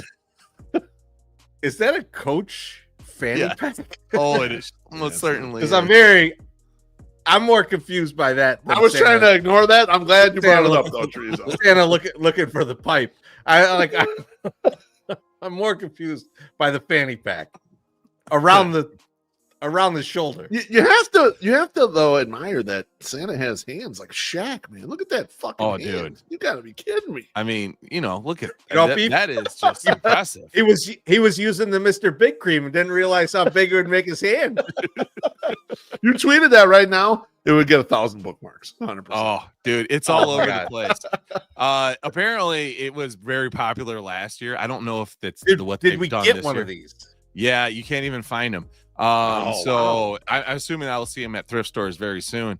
But last year it went fucking very viral. It isn't the first time though that Santa Claus was flaming things. This is a thing. This is the vintage version that was at a thrift store for $4 apparently. So Santa's been blowing. You can imagine what your uncle did to that. Then gave it to the thrift store. And then gave it to his hand is not as big though on this one. This is a much smaller one. This is more like a pop bottle more than a wine bottle. It's weird. The hand's smaller, but the mouth is bigger. It feels disproportionate. What are you asking for, Santa? Someone did buy something just now, friends. Awesome. So they are going to get oral from Chorizy. Sweet. He's going to give away oral. So here's oral. The last thing. This is oral. It reminds me, he's got to make sure that everyone knows he's not actually going to blow somebody like. Well, we're in the middle of a blowjob skit, all right? Baloney's asking a quick question for you, MSS. Dishwasher safe question mark, asking for a friend. Totally looks safe. And look at that. I mean, my God, it's like a big mouth bass. This ready for your wine bottle. It reminds me of. Oh, hold on a second. Hold on a second, MSS, because we got to talk about this for a second. What? Beef? You drink a lot of wine. I drink a good amount of wine. Yeah. Does the mouth need to be that fucking big for a wine bottle? It doesn't. No. That's unless there was like a hole in the back of Santa's head where it went through further. Like the neck of the bottle is thin. Like dingo make wine. What are we doing here? I don't know. It's insane. That's wild. Hey man, you can always make it small. You can't make it smaller. You can't. It's the way it goes. Just leave it big. It reminds me, guys, of my favorite inappropriate holiday thing before this, and I think it was for Valentine's Day. It was a donut that looks like a butthole that says "I love you" a whole lot. The Donusi. This one got recalled. It was available at Target. No shit. They took it away. Wow. Because the donut is asshole pink until it gets to the center and then it's brown. Yeah, And it says, "I love you, a-hole." It says Wow. That had to be intentional. How did no one? How did quality And- assurance not catch listen, this? MSS Frizo- never getting his hands on one of these is I'm- just a tragedy. I'm No, mad. so that's my question though. MSS. Yeah. We've got the a-holes here, and then we've got the Santas with the mouth. You're an eBay connoisseur. You know everything about eBay. You know how it all goes down. How much do these things go for on the eBay? I mean, I'm sure when they're like really popular, they probably went for good money. I think right now I could probably get an a-hole donut pretty easily. I could probably find one pretty cheaply. And probably the same with the Santa. But like it's like remember the big dick, the bobble dick. I made a grip of money on that because I had it at the right time, and I ordered a ton and then sold them all for like 5 times what I paid for it. So if I had a bunch of those and saw it, I was like, I would be doing okay. I think now it's probably has died out and it's probably not as desirable as it was when it first came out. Yeah. So you're saying we could get this real cheap and you could do an unboxing of the Probably, I love yeah. you a-hole lot. I'll look that up. If one of you guys has a thing to do, I'll look it up right now and see how much we could pay it one for. Let's see where that Beef, goes. you got anything? I got plenty of stuff, man. You tag tag my ass in whenever in. you need me. You're all right, in. bro? You go Talk in, is and then cheap, I think I got one more. Oh, you only got one more? You only got one more? I know. I'm surprised I by gotta that. see if I gotta see the other one. It was a long All right, one. I'm gonna do a White Sox one. I'm sorry to break up I love but I got some other ones for later that I want to save. MSS gets a little hammered. So my Chorizy, we've seen it out there on the internets. Kyle Teal trade rumors are circling shortly after the Edgar Caro trade rumors are circling. Now I've seen White Sox Twitter grow into a panic that this is going on, but really, isn't this Chris Getz just trying to crystallize the offers, maybe both for Caro and also to a lesser degree for Corey Lee, who they are likely to trade? Absolutely. I think this is 4D chess. I need Chorizy-E to fucking admit Chris Getz is doing a smart thing here. Admit it, asshole. I think he's doing a good job here. I think he's doing a good job. And the catcher thing, oh, man, the Ronnie Hernandez people going like, I can't believe we traded Ronnie Hernandez. It's like, you can't. Oh, Well, I'm gonna have Sleepy Harold on the Au Jus on Monday. He's a big Ronnie Hernandez guy. We're getting into it, Chorizo. We're getting into this shit. what was the goddamn path for Ronnie Hernandez to the pros? He's like hitting like his OPS is like 6 something and like single A. Like he better be already. the best fucking defender of all time. If it like he's got to be worth like 25 defensive runs saved if he's going to be getting to the majors. It's like, yes, do that. Get Corey Lee the fuck out of here.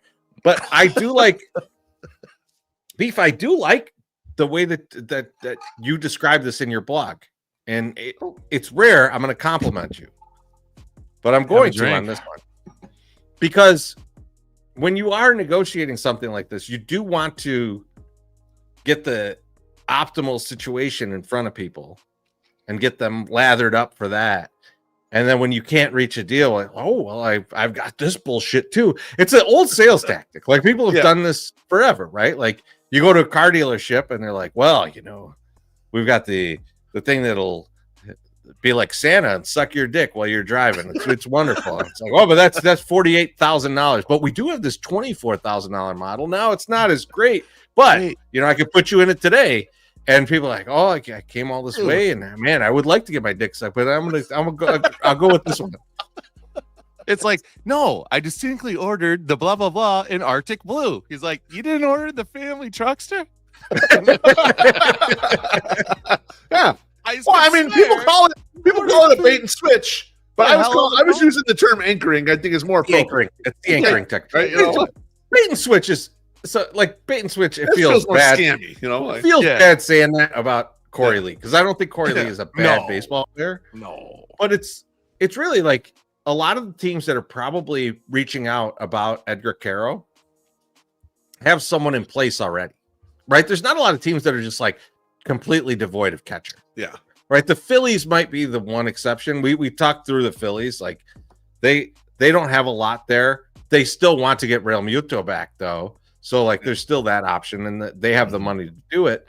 But you might start in on a conversation about Caro and go like, with a team that already has a starter.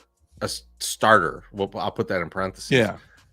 And go like, well, what if you ended up with Lee and the guy that you have in place right now, and they're just splitting, and then you could spend money elsewhere. You could spend prospect capital elsewhere. Yeah. I think a lot of teams will get there. Because I don't think it's a bait and switch. I think it is an anchoring, because you can see a team getting to that point. And so that's why I like that. Like, normally I would give you no, fuck that. No one's going to take that kind of drop off. Fuck you. No one's going to take that kind of drop off. If it were different players, right? But I think you're right. I think that it's a good way to handle the scenario.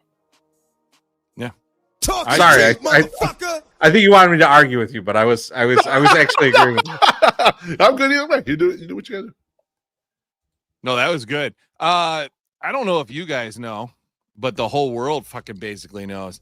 But Melancholy and the Infinite Sadness is turning 30 in a couple days. Oh, or shit. something. Or it already turned. Actually, it already turned 30. I'm sorry. A little Fleming. I think we posted about it actually on our Twitter account. In 1995, Melancholy came out, and I definitely bought that album as soon as it came out. But I was also at the warm-up show. So Smashing Pumpkins played 3 warm-up shows: one at UIC, one at NIU, and one at ISU. And we waited in line to get $15 tickets to see the Smashing Pumpkins $15 before they released Melancholy and the Infinite Sadness at the Duke Ellington Ballroom at NIU. It was an amazing show. It was fun. It was the debut of Mr. Zero shirt, shaved head, silver pants, Billy Corgan. This guy used to have the long flow hair. And then somewhere in Siamese Dream, he trimmed it up and made it really nice and short. And then Melancholy fucking bicked that motherfucker's clean. And the only song that we knew was Bullets. I think God was taking that away before he decided to do that. But go. Yes. But so that was we were one of the first ones to hear songs off Melancholy and Infinite Sadness. Now, they say you don't want to watch your heroes grow old because of what they're going to do. And I think the Smashing Pumpkins kind of fall into that. Billy Corgan is, he's a very interesting individual, somewhat divisive. He's just out there. Him and his wife own a tea shop up in, I think, Libertyville or somewhere up north somewhere. It's been hit by cars a wild amount of times. Really? Look that up. Oh. Yeah. Holy shit. Slim Mix basement in Billy Corgan's Basically. That's insane. That's crazy. Never knew the kinship. So they're going to be playing the lyric opera. Billy is in Chicago. They're going to play Melancholy all the way through. Now, I was like, I hear this and I'm like, you know what? I'd fuck with that. I'd go see that just to see it, because it would kind of be interesting, right? Yeah. No, I won't. It's almost like $300 to go see Billy Corgan with a fucking orchestra. And I was like, oh my God. I saw Billy Corgan when he was good. When the Pumpkins were good for why would you want to see him now? Less than $30. Why do I want to pay $300? And I'm sure it will sell out. And I'm sure people are going crazy. I was looking online too, because they're going to reissue. They're dropping the double album on vinyl tonight at midnight. It comes out tonight at midnight. But if you went to the tea shop, you could have got the $500 version of that album, and it is celebrating the 30 years of Melancholy.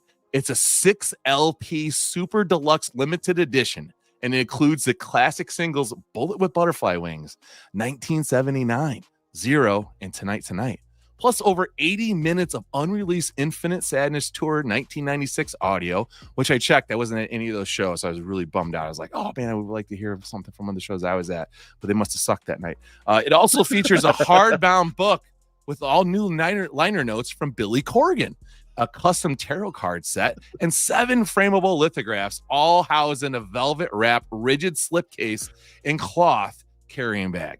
Praised for its ambitious scope, the diverse sound, and emotional depth, Melancholy and the Infinite Sadness earned the band 7 Grammy Award nominations, including Album of the Year and Record of the Year, and is widely regarded as a cohesive, powerful work of art and one of the greatest albums of all time.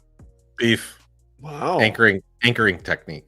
Holy So you're not going to feel bad about paying $100 for the thing that drops tonight. That is what, Because you missed the $500 thing. No, that was I think extra it's. special. I'm not going to get Easy. the $500 thing, but I get the $100 thing. Chorizy-E. The $500 one is autographed by Billy Corgan. He autographed something that is sold the fuck out. You can't even get those. There's before it even is released, it's sold out. You can still get all that, but unsigned for a mere $345. I was like, you gotta be fucking kidding me. $300. I don't even think I've spent $345 on all the Pumpkins albums combined that I bought. I don't understand like all this stuff, but I just am. I feel it because you're watching these guys like just grow old, and then he's just grubbing. He's just totally grubbing out of all of his fans. But people are paying it. You know what? And if they're happy about it, feel free. But I've got a lot to say. I've got a lot to say. About Go this. for it. Got a lot to say. About this.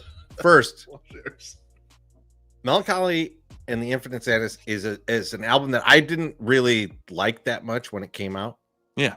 I thought there was a lot of weak songs because it's a double album and that happens. Yeah. But I think as I grew older, this is an album I appreciate more. Like I listen back to it, there's like a lot of good stuff in there that, the teenage Chorizy, it's more angsty, like, Yes.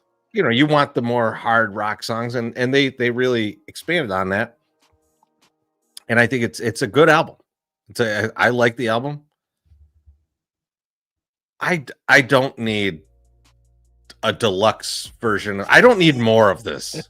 Like I don't need the outtakes of the thing that I think had 10 outtakes. Right? Like you gave me you packaged the B-sides album into this. Now you give me the C-sides? What are we getting at? So It's live. so- It's live music recording. right. From the I don't need to hear tour. 33 live again because From I the went to the tour, bathroom last Jesus. time I saw that. But From the tour.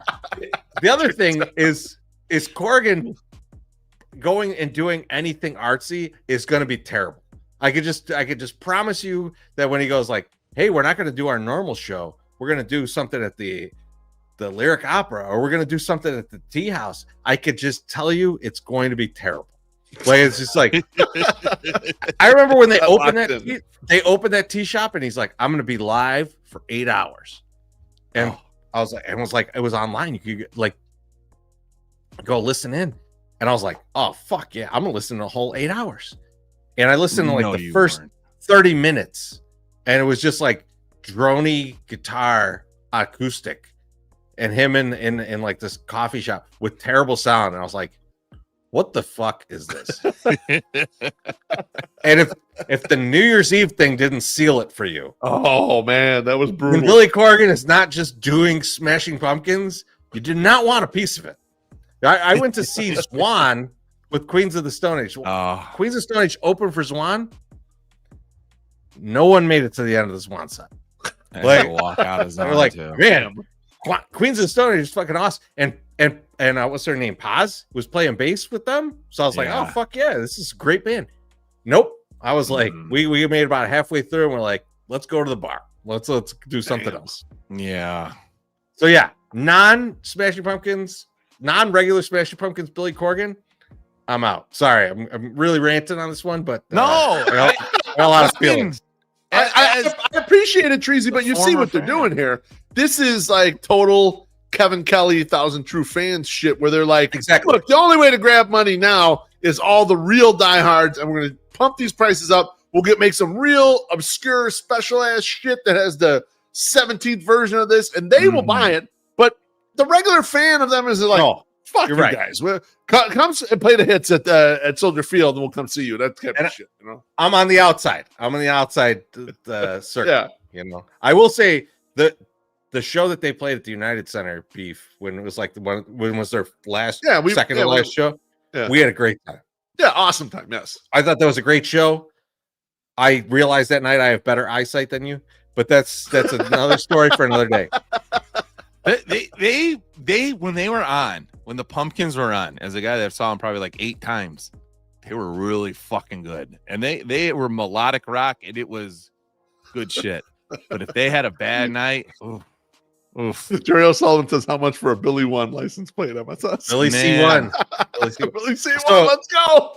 I was never. I actually Have we talked about this? back in the Have day. we talked about this since The last Lenny week? K1. So what? I was out with a couple of our buddies. One of my buddies, long time dude, name the dude. Mhm. And I was telling them, like, because we're talking about, they were asking me about the podcast and stuff, and I was Oh, like, how's boy. it going and stuff. And I was like, Mhm. guy, MySoxSummer on the podcast. They know you, so I said you're real. Not giving No, government. that's awesome. Thanks. And I said, he had a fucking Lenny K1 license plate after Lenny Kravitz. And like the one dude was laughing, and then my guy, the dude, he was like, what? And he's like, he stopped in his tracks and he's like, had he not heard of Nirvana? Like, he's like, from that era, he's like, I like Lenny Kravitz. He's like, from that era, that's who he picked out. His license plate. I was like, I don't know, man. It's like it's not my. We gotta get license them plate. together to hash it out. Treasy. Oh, We yeah. gotta get these Let's two get it together happen and this hash it out. Yeah. I really did like it. I didn't mind Nirvana back then. I don't think I was the biggest Nirvana fan. In Utero, I liked more than I liked Nevermind. But yeah, it wasn't. It was 90s. Anything that was too popular and everyone liked, I was like, eh. But let me go with Lenny Kravitz, who was like really fucking Extremely mainstream. popular. Talk is cheap, motherfucker. Loaf, you go ahead.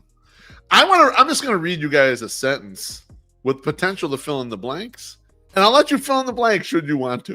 Is that okay with you guys? Yes. Let's Try do it. something a little abstract here. Do you guys remember when blank sent us a message yelling at us that our friend blank sent her a picture Oh my of his God. blank? I do remember this. I don't know how much I believe it. Yeah. But I also believe it. I don't not believe it either.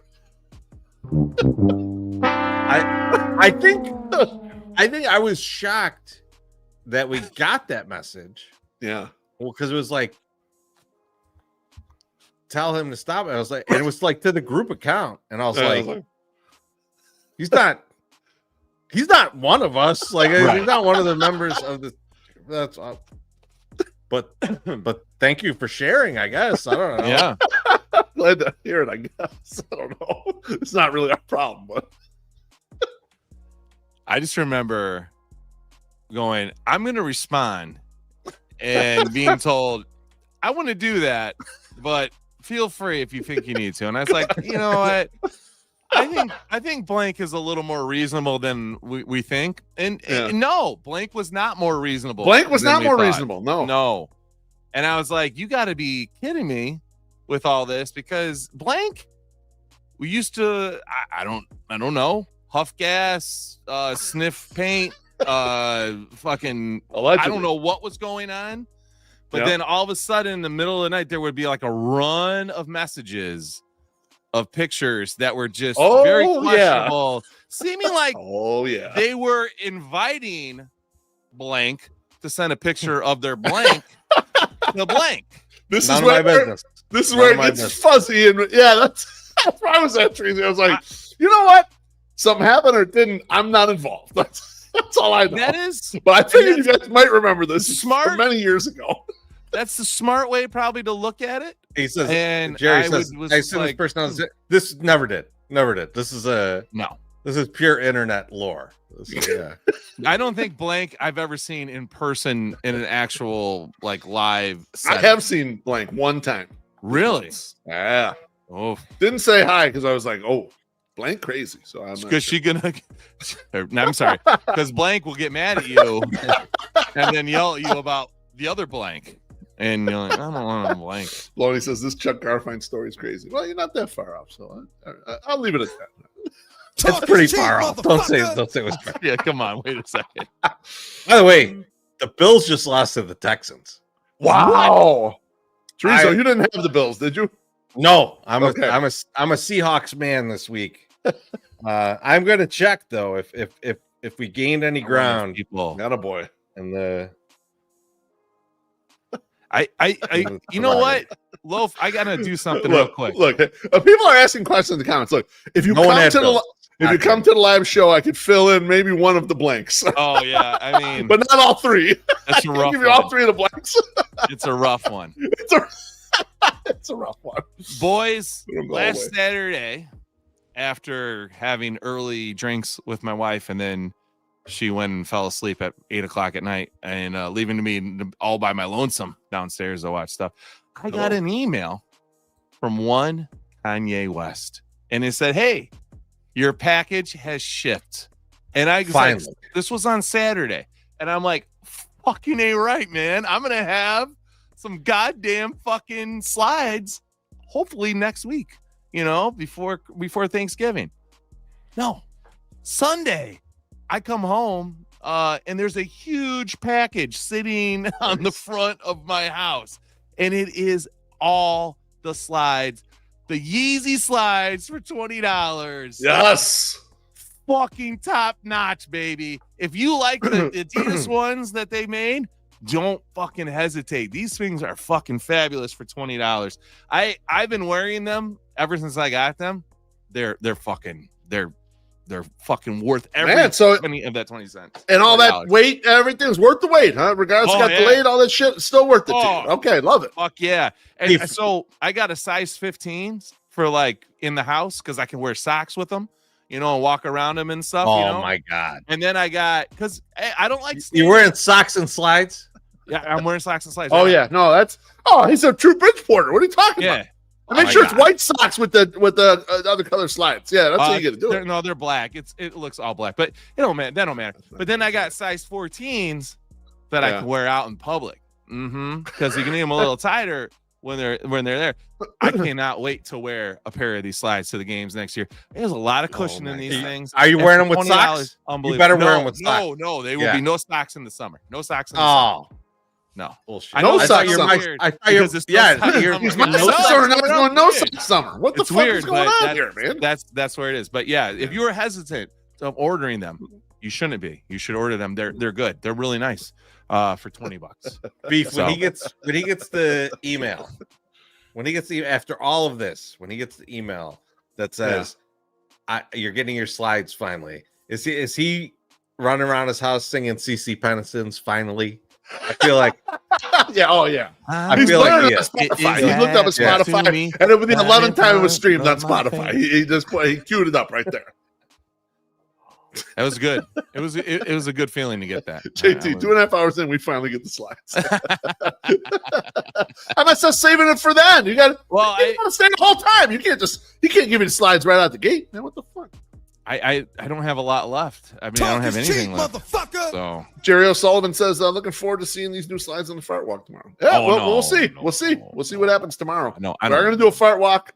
We'll see what grouping we get of us. And if we go, I want to go with one of our old beefs, but we'll see if I only want to do it with all three of us. So we'll see if we can. I think it's you and MSS tomorrow. You're going to be out. Okay. Yeah, it's unfortunate. Yeah. I've got stuff, guys. So if you want to keep going, we keep going. Yeah, let's keep going. No, we can keep going because I can think of something else to say. Did you guys talk any White Sox stuff at all? Like, did you talk about the new owner? We talked the Pereira trade. We talked the trade. We talked. Well, you were here for the Kyle Teal show. God damn it! I'd like to pull up a tweet though. Go ahead. You were gone a long time, MSS. Maybe no one went up there and told you. We had to film some stuff. We did some NBA trivia. We covered some now. Man, I saw this tweet the other day on the internet. This is from Bill Ackman. He's a hedge fund owner, older fellow. And I'm going to read it for you verbatim. He says, I hear from many young men that they find it difficult to meet young women in a public setting. In other words, the online culture has destroyed the ability to spontaneously meet strangers. As such, I thought I would share a few words that I used in my youth to meet someone that I found compelling. I would ask, quote unquote, may I meet you? before engaging further in a conversation. I almost never got to know. It inevitably enabled the opportunity for a further conversation. I met a lot of really interesting people this way. I think the combination of proper grammar and politeness was the key to its effectiveness. You might give it a try. And yes, I think it should also work for women seeking men as well as same-sex interactions. Just 2 cents from an older, happily married guy concerned about our next generation's happiness and population replacement rates. MySoxSummer, as our resident love doctor, is may I meet you in the tool belt of skills that you had when you were out meeting people. Dude, listen. A girl could be half naked, holding a bottle of lube, and come up to me and say, "May I meet you?" And I'd be like, "Bitch, you sound crazy. I need to move away from you right now. I can't even. I'm not even gonna test the waters here. Like you're not even like. No, I would not talk to that person. So I don't know where this guy is fucking hanging out. That somebody is listening to that and going, you know what? I will meet you. No, that's some desperate ass person saying yes, I will meet you, because no, I wouldn't do it. Teresa, what about you? Beef, could you pull that back up for a second? Of course. Because I have a lot of problems with this. Who the fuck is this Bill Ackman? I'm gonna look this motherfucker up. He's like a fun guy. One of the problems that I have with this, he says the combination of proper grammar and politeness. The proper grammar, like, I'm sorry, I spent a lot of time studying the English language in classes for my entire schooling. May I meet you does not sound like proper grammar. I'm an accounting major. I have no idea if it is or not. I know it's an odd sounding sentence. By the way, my second problem is that written, it seems innocuous. It seems, oh, may I meet you? Meet is 2 different words in the English language. Said incorrectly, this could be vile. I feel like the way it's happening, you've already met the person. In a conventional sense, it's too late to get that out there. Like it's the future. That's the grammar problem I have. It is a future tense of something that's happening in the present. It's weird. Yeah, Baloney's on my page. He's like, but the real problem that I have with this, is that I think there's a time and place to give advice to younger people. Yeah. Twitter's not it. Okay. I'm glad we went in this direction, Treasy, because you can't blanket, hey, younger people, do the thing I did 30 years ago and it's gonna work. Get the fuck out of here. It is a different fucking world. 50 years ago, you could have done a fucking minstrel show for people. I don't think that's gonna work now. All right. So like what you did. It's wild to think. This is the wild overconfidence of people of like, this worked for me in 1974. Of course, this is going to work for you. This is one of the things that I fuck with MSS about all the time. But hang on though. I'm glad you brought this up, Treasy, because the cutoff for millennials is 1980, the year that you were born, and this is such a millennial answer here, because I read this as like sort of a good-natured like, hey, try this. It could work. With the exception of the very last sentence, which is a frightening sentence where he talks about he's worried about the population replacement rate. Yeah, what the fuck? Which is a very like horrifying, weird thing to say, right? If he had just stopped it with, concern about our next generation's happiness, boom, he would have got it right there for me. But I was looking at this because I look at the millennial group. That's the group 10, 15 years younger than us. And they don't listen to their elders at all for anything. And I feel like Gen Xers, and Treasy's more of a Gen Xer than he is a millennial. Yeah. We do listen to our elders. Now we know our elders are fucked up in a lot of ways, but we have gathered some knowledge from them. And I feel like the millennial group has gained zero knowledge from their elders, because I see it play out every day in Twitter. I see stuff where I'm like, wow, you don't know that? Like Like people younger than you know that. Like, what's going on here? What? How did this skip a generation here? And so you bringing that up, Chorizy, is the exact response I would expect from people with someone older who's, you know, happy in their life or whatever, giving a piece of advice. I look at these things like, I think that's stupid, I just move it along.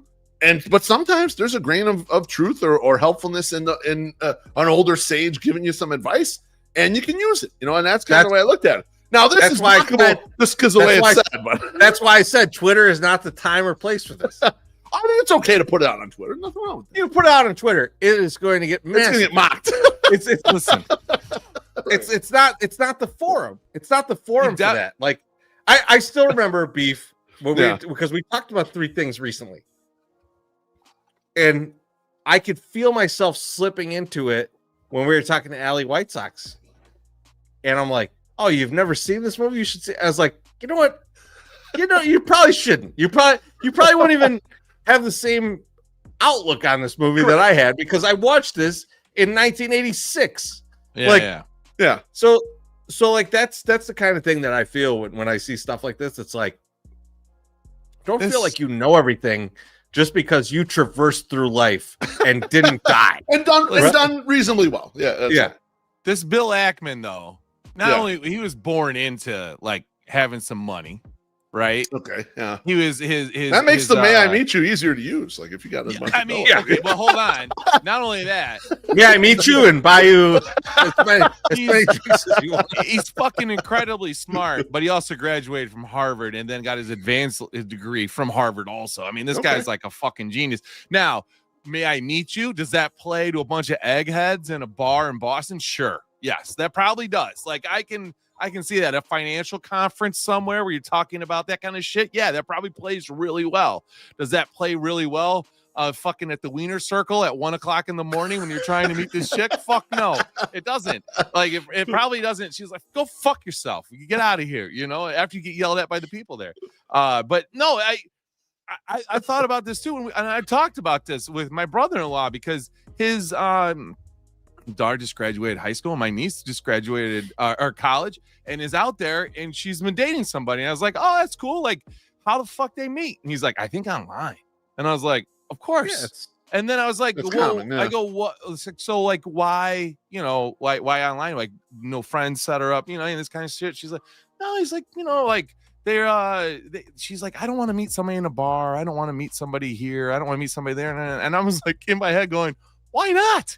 Like, these were the funnest times. Sometimes they'd be like, you know what I wanted to do? Go to a bar in a different fucking city, you know, and just see if there's some different people there that I wanted to talk to, you know, and like maybe fuck, I don't know, we'll see. But like, we'll start off there, right? Like, I was just wanting to get out and just meet somebody else. So what side are you on then? Are you on the side of the meet online? Or are you with Bill Ackman going out and saying, oh, may I meet you? I think you're a may I meet you guy. He's the May I Meet You, MEAT. MEAT. I think I'm on that side, but I'm also like, you need to update that to where your surroundings are. Like, you got to play into where you're at, right? Yeah. I like the in-person things because I think it's more true, right? Like, you can't hide behind something and you can't get weird. I think when you're like a text only thing, shut up. No, I think when you're shut up. I have a problem with this. Stop, let me talk, and then you can go in. The problem I have with the online stuff or people meeting online is that you can hide stuff from the person, but you can also, the other person might be gathering something from what you said that you're not intending. So like, it's really easy to get cross signals there because you can't put emotion behind text. You can put emotion when you're actually talking. So you can read people and understand that. So that's the different experience. Like, sure. You're acting, but go ahead. You're acting like they meet online and never meet and get married. No, I understand. You could meet online and be like, hey, this person has a bunch of same interests as me. Now I'm going to go meet them in person. That's how this normally works. Yeah, and so like, it's not like you're acting like everybody on the fucking planet Earth is getting catfished right now because they're starting out online. You know, No, like, I'm not and acting like that. well, I'm you are saying- because you're like, No, they're using your. No, what MSS is saying is he's saying that the initial filter of the in-person meet is he thinks is better than the online filter of that initial kind of connection. But the online connections like that, people don't meet, like they don't agree to go out when the first time they meet. Like you meet someone in a bar and you talk to them, you think you know some shit, you will go out with them next weekend. People meeting online talk online for a month, 2 months before they would agree to meet in person. So they learn a lot about each other. So it's a different thing, I think. there is that. Chorizo, what I would suggest in those situations is what I fucking did. Is like, if you like, okay, we like similar things, not necessarily, well, whatever. But like, why can't I go to this concert that I like? Then I'm going to meet somebody else that likes this shit too. And then whatever. Oh, I like throwing pottery. I'm going to go to this pottery thing or whatever. You know, there's activities that you can go to. You don't need to like just go, I got to list down how you this fucking absolutely shit. can. You absolutely can do that shit. It Yeah. doesn't invalidate the other way of doing it. I'm not invalidating it. I'm saying he asked me what You I are because like. you go like, He's why saying- didn't they do that? I like He's just saying one's better. He likes that one better. I Right. like the one way. It's not invalidating it. It's totally a fine way to meet somebody. When I'll find out with my second wife how that works out. So, you know, that's a joke. That's a total joke. Even though my wife's Talk in is cheap, Don't worry. Rico motherfucker. St. John. No one's listening. Don't worry. Ooh. I mean, MSS. This is all on you. I mean, I don't like. So when you guys discussed like the Pope meeting with Ishbia and all that stuff, like what is your overall like feeling about everything he said? Like, I mean, a lot of people came out and they're like, we're getting a new stadium, and I didn't feel that way. I thought the article that came out on Outkick was like, it was like a fluff piece. This was Ishbia giving his boy a scoop and trying to get him some clicks. Yeah. The John Greenberg article that came out on the Athletic, I thought was very good and was not as fluffy. But I also I thought Ishbia came off really well in it. But I was also like, he didn't say shit. This was like right out of the Rick Hahn fucking handbook. I'm gonna say a lot of words, but I ain't telling you nothing. And like, so what did you guys think? Beef, you want to go first? Yeah, to summarize, Chorizo sort of thought there was a lot of corporate speak. He thought there was a lot of shit that you would hear from C-suite people talking about things. I thought, and just very quickly to repeat it, the two-prong. One, I think we are getting a new stadium at some point, which I think is pretty obvious that it will happen. And I think he had to put the shit back in the horse because he had to backpedal a lot during that part of the conversation and say, well, could be any time when I hope to be alive, blah, blah, blah, all the shit. 34 years. But yeah, he kind of gave that. So you know that there's probably plan A, B, and C that they think are going to happen over X amount of time. Right. He even mentions when the lease is up. So something's going to happen. We don't know what it is, but what the fuck? I also said that he is taking the tenor that some of the new rich younger owners are taking, in that I'm not the owner. Mm-hmm. I'm the steward. I'm the steward of this. And Steve Cohen's the guy who did this is a public utility. I just handle it for the Mets, but it's for the good of the people, and the wins are the utility, and winning is for our community, that type of shit. Mm-hmm. And we'll see. We'll see if he actually does treat it like that. That's a good, it made me feel good, but we'll see if the actions match, you know? Yeah. I mean, he's just doing public relations. That's basically what he's doing right now. Doing that with Clay Travis is a choice. Apparently they're friends from college, they're buds, or law school. Yeah, Vanderbilt Law School. Yeah, from Vandy. Makes me like Ishbia less. So that's the next question, Chorizo, because there are a lot of people that are very politically inclined within White Sox Twitter. Your owner's buddy is a right wing whatever. Does that? I mean, it's the don't want to meet your heroes kind of thing. Don't want to know too much about them. I think people generally. That's great from John. May I steward you? I think generally people know that rich people are going to have ties. Do they? The right wing and stuff like that.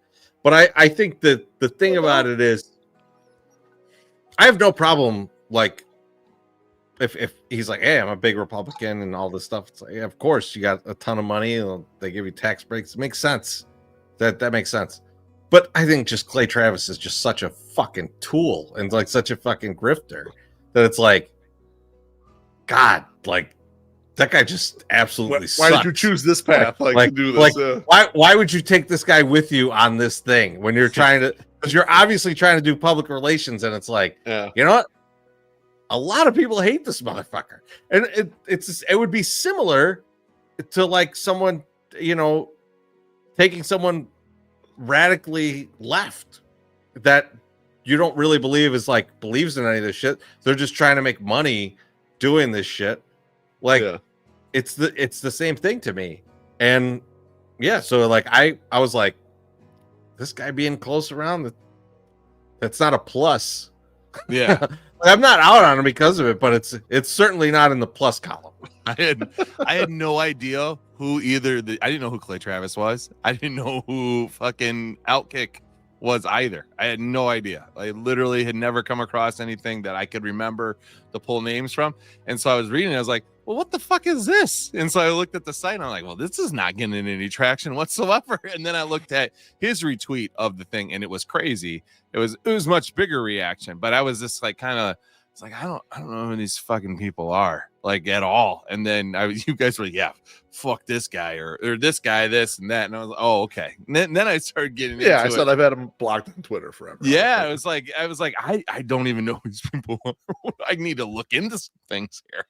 But yeah, it's interesting, and I hope that this doesn't sour some people's views on a potential owner. Fuck. If they start winning, no one's going to give a fuck about anything. You know that. I don't know, man. I have. Then you're listening to like weirdo minority version of a fan there with that. You know, I hope so. Bizarre. I really hope so. Yeah, I don't really have much else. Talk is cheap, motherfucker. Boys, we made a bet. We made a bet about the performance of some players in the White Sox Arizona Fall League. And just to bring back who we chose, MySoxSummer had Braden Montgomery. We actually had an excellent Arizona Fall. Again, ended up in the All-Star game. I chose Sam Antonacci. Also ended up in the Arizona Fall League All-Star game. MSS. Yep. Good job by both of us. Chorizy picked Ryan Galaney. Not such an awesome performance. Whoa. Did not make it to All-Star. Led the league in hit by pitch. So we decided that the winner of this, the loser of this bet, basically low man, me, we would write a script and they'd have to say something nice about someone or something that they hate. Now, MySoxSummer, before the show, I went, it was a couple days ago, I went into Grok and I asked it, what does Chorizy-E hate? And let me tell you something. Chorizy-E has like no opinions out there. Because all that he hated was Chief Wahoo. Apparently you went after someone about Chief Wahoo like years and years ago. Like it wasn't, this is like not even recent. This is like a long time ago, apparently. So this was the tweet that like this was a tweet that actually like took off, and I had all kinds of people message like DMing me and tweeting back at me like what a fucking pussy I was and blah blah blah. But all I said it was when Tim Anderson got hit by a pitch. Yeah. And then he yelled something at the pitcher. Yeah. And they said he yelled a racial slur at the pitcher and we're suspending him. Yeah. And I said something like, please, MLB, tell me what's racially offensive, and posted Chief Wahoo. And holy fuck. Oh man. Like all of Cleveland was in my mentions. In my DMs. Oh my God. And so apparently I hate Chief Wahoo. I guess. I don't know. Anyway, that was all I could find on Grok. So I was gonna talk to you, MSS. What does this man hate? I was like, we could write something nice about Dave Matthews Band. I know he doesn't like them, but I was really like grasping at straws. I wanted to make this a little more White Sox Twitter centric, but I didn't have anything. You got some stuff? MSS? White Sox Twitter. I mean, it doesn't have to be. It doesn't have to be. But I was kind of thinking that Dave Matthews thing could work. Dave Matthews is good because there is a conspiracy theory that Dave Matthews wasn't the one that dumped the the shit. The poo? Really? Yeah. Huh. Maloney says condiments. Okay. You just have a weird Condiments? view on condiments. I think you're, Just you like I things don't. neat. That's all. I'm not against condiments. They're You'll just use them not on for me. occasion. You don't They're use them just much. not really for me. Like it's. Yeah, I you're fine if think- we all use them. You don't got no hatred. Oh against yeah, have as much fucking mayo as you want. In fact, God. get as much out of it, my universe as possible. And mayo on a chicken sandwich tonight is fucking delicious. That's good. I agree. I'm going to say this, and I think this is a good one. And I think he is going to hate this. He's got to write something about clowns. He's just like, he's got to tell me how much he really likes That's clowns. pretty good, actually. That Yeah, he's no, fucking that's terrified probably of, because he hates clowns more than he probably hates Dave Matthews. He's already warmed up to Dave Matthews. Look at him; he's not even talking right now. He's thinking, he's like, I gotta write something good about clowns. That He doesn't want to do it already. Oh, Yeah. this is 100% the winner. It's 100% the winner. An all clown Dave Matthews band. Jerry Sullivan says Breezy hates hot forks when dining outside. He just gets burned by them. A pro clown view Zinky is little just A pro clown like monologue. We'll write about a 3-minute monologue for him Yes. about being pro clown. We'll put up a fucking counter and everything, a timer, and you got to go 3 minutes. About how much you love clowns. I could write it. I could write about how Cirque du Soleil ruined real clowns. Like, oh, man, I fucking hate clowns. I like. Without a doubt. I told you one time, Beef. I was like, I don't think there actually are clowns. I just think there's insane people in clown makeup. That's the clown. That's oh man. Oh, he came up and touched you. He touched you during those interviews. Maybe we can get Boy, Andrew the clown to I come was- to 108 day at Reggie's on January 31st. So I can murder him. If he's down in the green room when we get there, I'm leaving the venue completely. I'm gone. I'll never warm come Miller back. Lite. Either that or Drizo, we got to fuck him to death. Either or. It's the only way that this thing ends. What was Needs that a little movie? oral. Needs a little oral. What was that movie though? Yeah, I know what you're talking about. Shakes. Shakes Not the clown? Not Shakes No, the not Clown. Shakes. Not Shakes. Vulgar. it's You're thinking of Vulgar. Vulgar the clown. Yes. No, it's not Vulgar. It's just Vulgar is the It's name called of the movie. Vulgar. Yeah, it's it's not a Kevin Smith. It's one of the guys from View SQ that did it, and it is fucked up. And Dante Hicks is I don't know his real name. Yeah, Something- no, it's not his Briano Yeah, or other. Yes. But he's the Okay, I main know who you meant. character. Don't matter. And holy Yeah, fuck, that movie is fucked up. That you is a know serious this movie, Loaf? No, I've not So, heard or seen this. These movie. guys have like a party and they get this clown to come to the party, Yeah. and they're all drunk and they start beating the clown up, and then No. then they fuck the clown. So that's They rape the clown. That's a very Jesus, nice way of hurry doing it.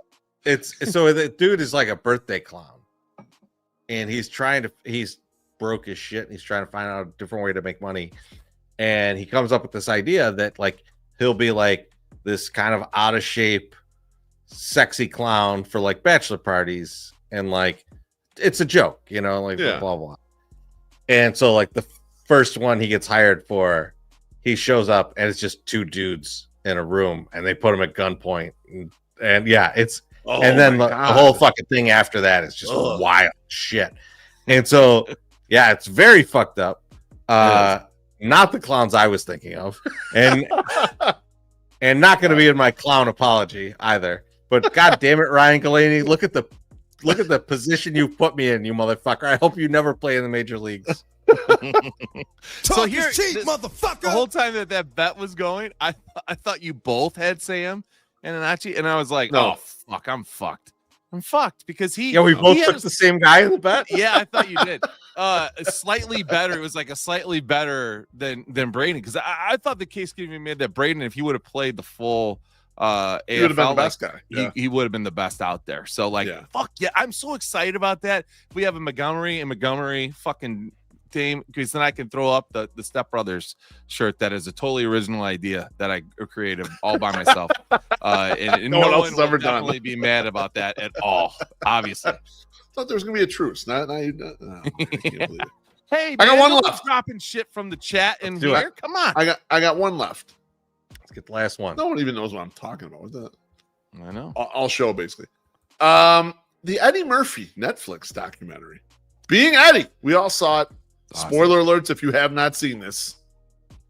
You're 3 hours in. You've seen this. For the last topic, boys, what were you most surprised about in the documentary? Chorizy, I'll let you go first. What most surprised you when you watched this? Because we know Eddie pretty well from like his career and watching a lot of stuff, wherever, things you've heard, interviews and shit.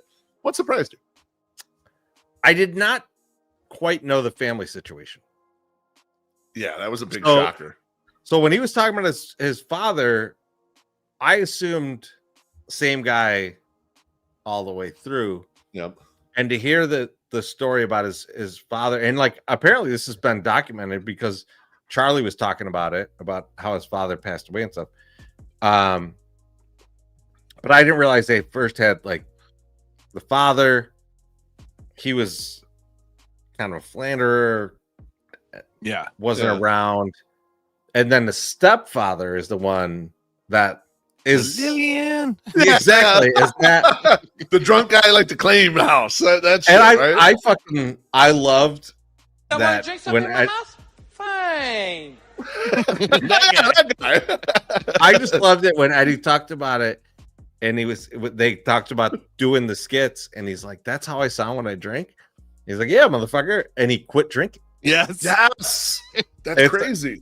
It's such a great story because, like Eddie's a great story, but I think so that, and then the fact that like Eddie truly didn't dabble in anything.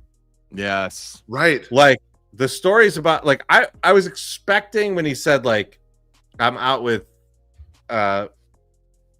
fucking John Belushi and Robin all these Williams. Robin Williams and Yeah. all these dudes, and there's like coke on the table.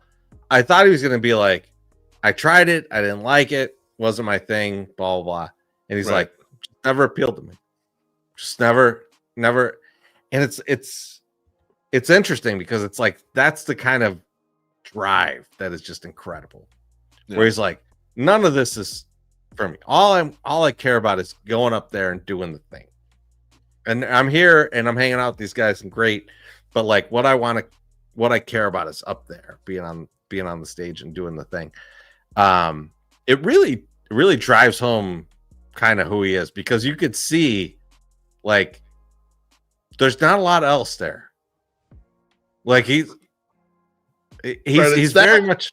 And his family, and that's it. Like I'll that's sit what at home and watch ridiculousness all day Yeah. Watch MSS's video. Yes. because what I want to do is I want to be up Amazing. there, which is why like you feel different about the hurt that surrounded not being on SNL, Yeah. Yes. because you look at it as like this is all this dude wants to do.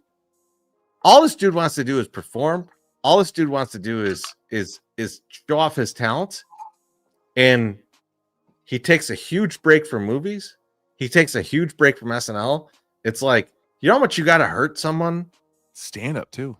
for them to go like, I'm not going to do this anymore, because Right. I think the stand-up thing Hold is a that confidence grudge. thing. I think the stand-up thing is a confidence thing, because he was like talking about how much he needs to go out and like work the material before he goes and puts it in front And he of a big couldn't thing. do it. And he has can't no do it. He's too opportunity. famous. Yeah. He's No. too that- famous. yeah. MSS. He needs- What's He needs Rick surprised you? Baker to do him up so he can go do comedy. So, yeah, be an old Jew and then can do it. You know what, Loaf? I've been thinking about this the entire time, and I don't know if there's anything that like came out that I was like shocked by. Yeah. I think one of the biggest things that I was impressed by and I was like was really proud of or happy about is how much that he gave back to everyone that was around him and the people that came before him. I know we Right. spoke about it briefly, but just like, you know, the whole Chris Rock thing where he's like, I'm not even going up tonight. He's like, you're going up next. You know, like and like putting people in positions to succeed or fail. And like, you know, people don't, I don't know if everyone, I mean, some people understand this, but like not everyone understands. Like this wasn't like anyone just can come, hey, if you're good, you're just going to come right to the top. No, that's just not the way it was. And they say it in the movie and you know, in the doc, and they're just talking like, yeah, there could only be one black guy in all the movies. And it was Richard Pryor. And then like, well, we only had room for one more. And then here's Eddie Murphy. You know, and luckily Richard set himself on fire, so he got to go on Trading Places. You know, that's so crazy. it was like, That's crazy. I never knew that was written for him and Gene Wilder, and then Eddie and Dan Aykroyd got it because of that shit with Richard. That isn't fucking insane. So that was shocking. But yeah, like it was just all of that kind of stuff, and you're like, this is one where when you do meet your heroes. You know, like you're like, well, this is awesome to see this and know that he understood it, and he was like, I'm in a position where I can help somebody else out, so I'm going to help this person out. And I thought that was like the best part about it for me. Like I really liked his MSS. You talk about the younger generation too, but like I think the older, right? No, like, oh man, him burying dudes is just. That's a wild part. That's just kind of like an stewarding black comedy. You just know, kind of like an off to the side comment of like, yeah, you know, I buried Red Fox and then I buried this guy, and I was just like, why am I?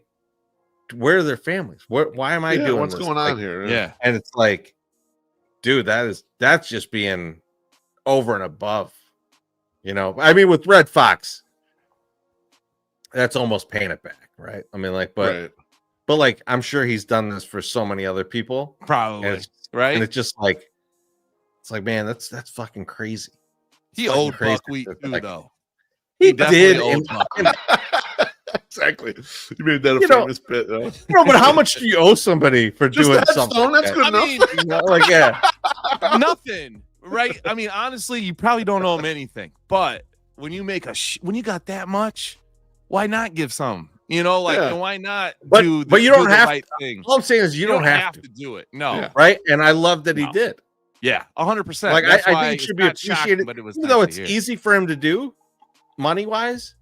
I love that he did it. I love that he paid attention enough to know that someone needed to do it. Yeah, right. Like I don't know that anyone reached out to him and said, "Hey, Buckwheat doesn't have a headstone." He found that shit out somehow, right? Like. True. Yeah, Alfalfa was on the phone. Hey. Never guess what Buckwheat don't got. I'm over here with Spanky. What's up, Ed? Buckwheat don't got a head fucking stone. Just so you know. I just watched I watched Tom Green this week, and then I also watched Allen Iverson on Prime. He has got a 3-part documentary. And I don't. You guys watched the 30 for 30 probably about him. Yeah, where he got arrested and he got thrown in jail. A great football player too, man. Unbelievable football player. Won state in football and basketball 2 years in a row. Like, he's a ridiculous athlete. I took the 76ers to the final with like a broken arm. Like it's he won a bunch of bums. He dragged 4 other bums to the finals against the Lakers and won in LA. Like what the fuck? And then his arm was all fucked up. He was in that huge like armband and stuff. Sleeve. He had that big sleeve. Yeah, but he was another one where I was just like, here's a guy that got dealt a fucking raw deal because of racism, and in Virginia, like they treated him like he was something he wasn't. And obviously he made this movie or made this documentary, so he's going on everything. But the guy wasn't in trouble, had no priors, had nothing going, and they were just like, "No, 5 years. You're going to go to jail for 5 years. You're like, he's going to sign with Georgetown." And the amount of respect that I had before, but then had even more for John Thompson from Georgetown, like to be able to take a risk on him and bring him in and say, "No, we need to make sure that he stays on the right path." And he was like, the only reason he signed him is because AI's mom went in and begged John Thompson to please sign him because he needs to be there. And in AI's first game, he scores like fucking 40 points, like, you know, like off the bench and scores 40 points. And they're like, okay, well, this seemed like a no brainer, but like, Guy don't who know. could score 40 points is definitely worth the second chance. Holy That's- shit. And he said no it. He says it in the movie. He's like, man, I talked to John Thompson a million times. He's like, we ain't never talked about basketball one time. He was always like, how are you doing? What is going on? You know, because he did. AI came from a shit situation and he was just good. He was good at what he did, and he just had a lot of heart. He's a hustler. He did everything, and I was stoked by that too. I watched 2 good documentaries this week. So Tom Green and the AI, like that was just good shit. Good shit. I'm drunk. I love it. Fucking You got great. anything for drunk MSS beef? No, I think I've exhausted all my topics. I think I we're ready to roll. It's you know what? Fuck it. Let's do it. Let's do some thank yous and GFYs. We don't really usually do thank these. you. Yeah, we don't Normally normally don't. do these with the. It jazz, says it so right in obviously. the fucking thing. No thank yous or GFYs. Teresa, don't read You that don't care. far. Treasy don't care whatever I send around. He'll do his own thing. You don't have to thank anyone or GFY anyone. I just want to thank everybody. Just want to throw a thank you out. We'll end it after this, but I want to thank everybody who's donated at 108.ing/food. Keep donating. It's going through the end of the month. Keep betting. You do a bet and then you give if you win. Me and Beef are going to be doing that this weekend. All weekend, So- my friend. So let's just keep going with that. Everybody have a great weekend. We will talk to you very soon. Have a good night. Greg Hall, the mighty player, on the field, the true slayer, Chicago's hero.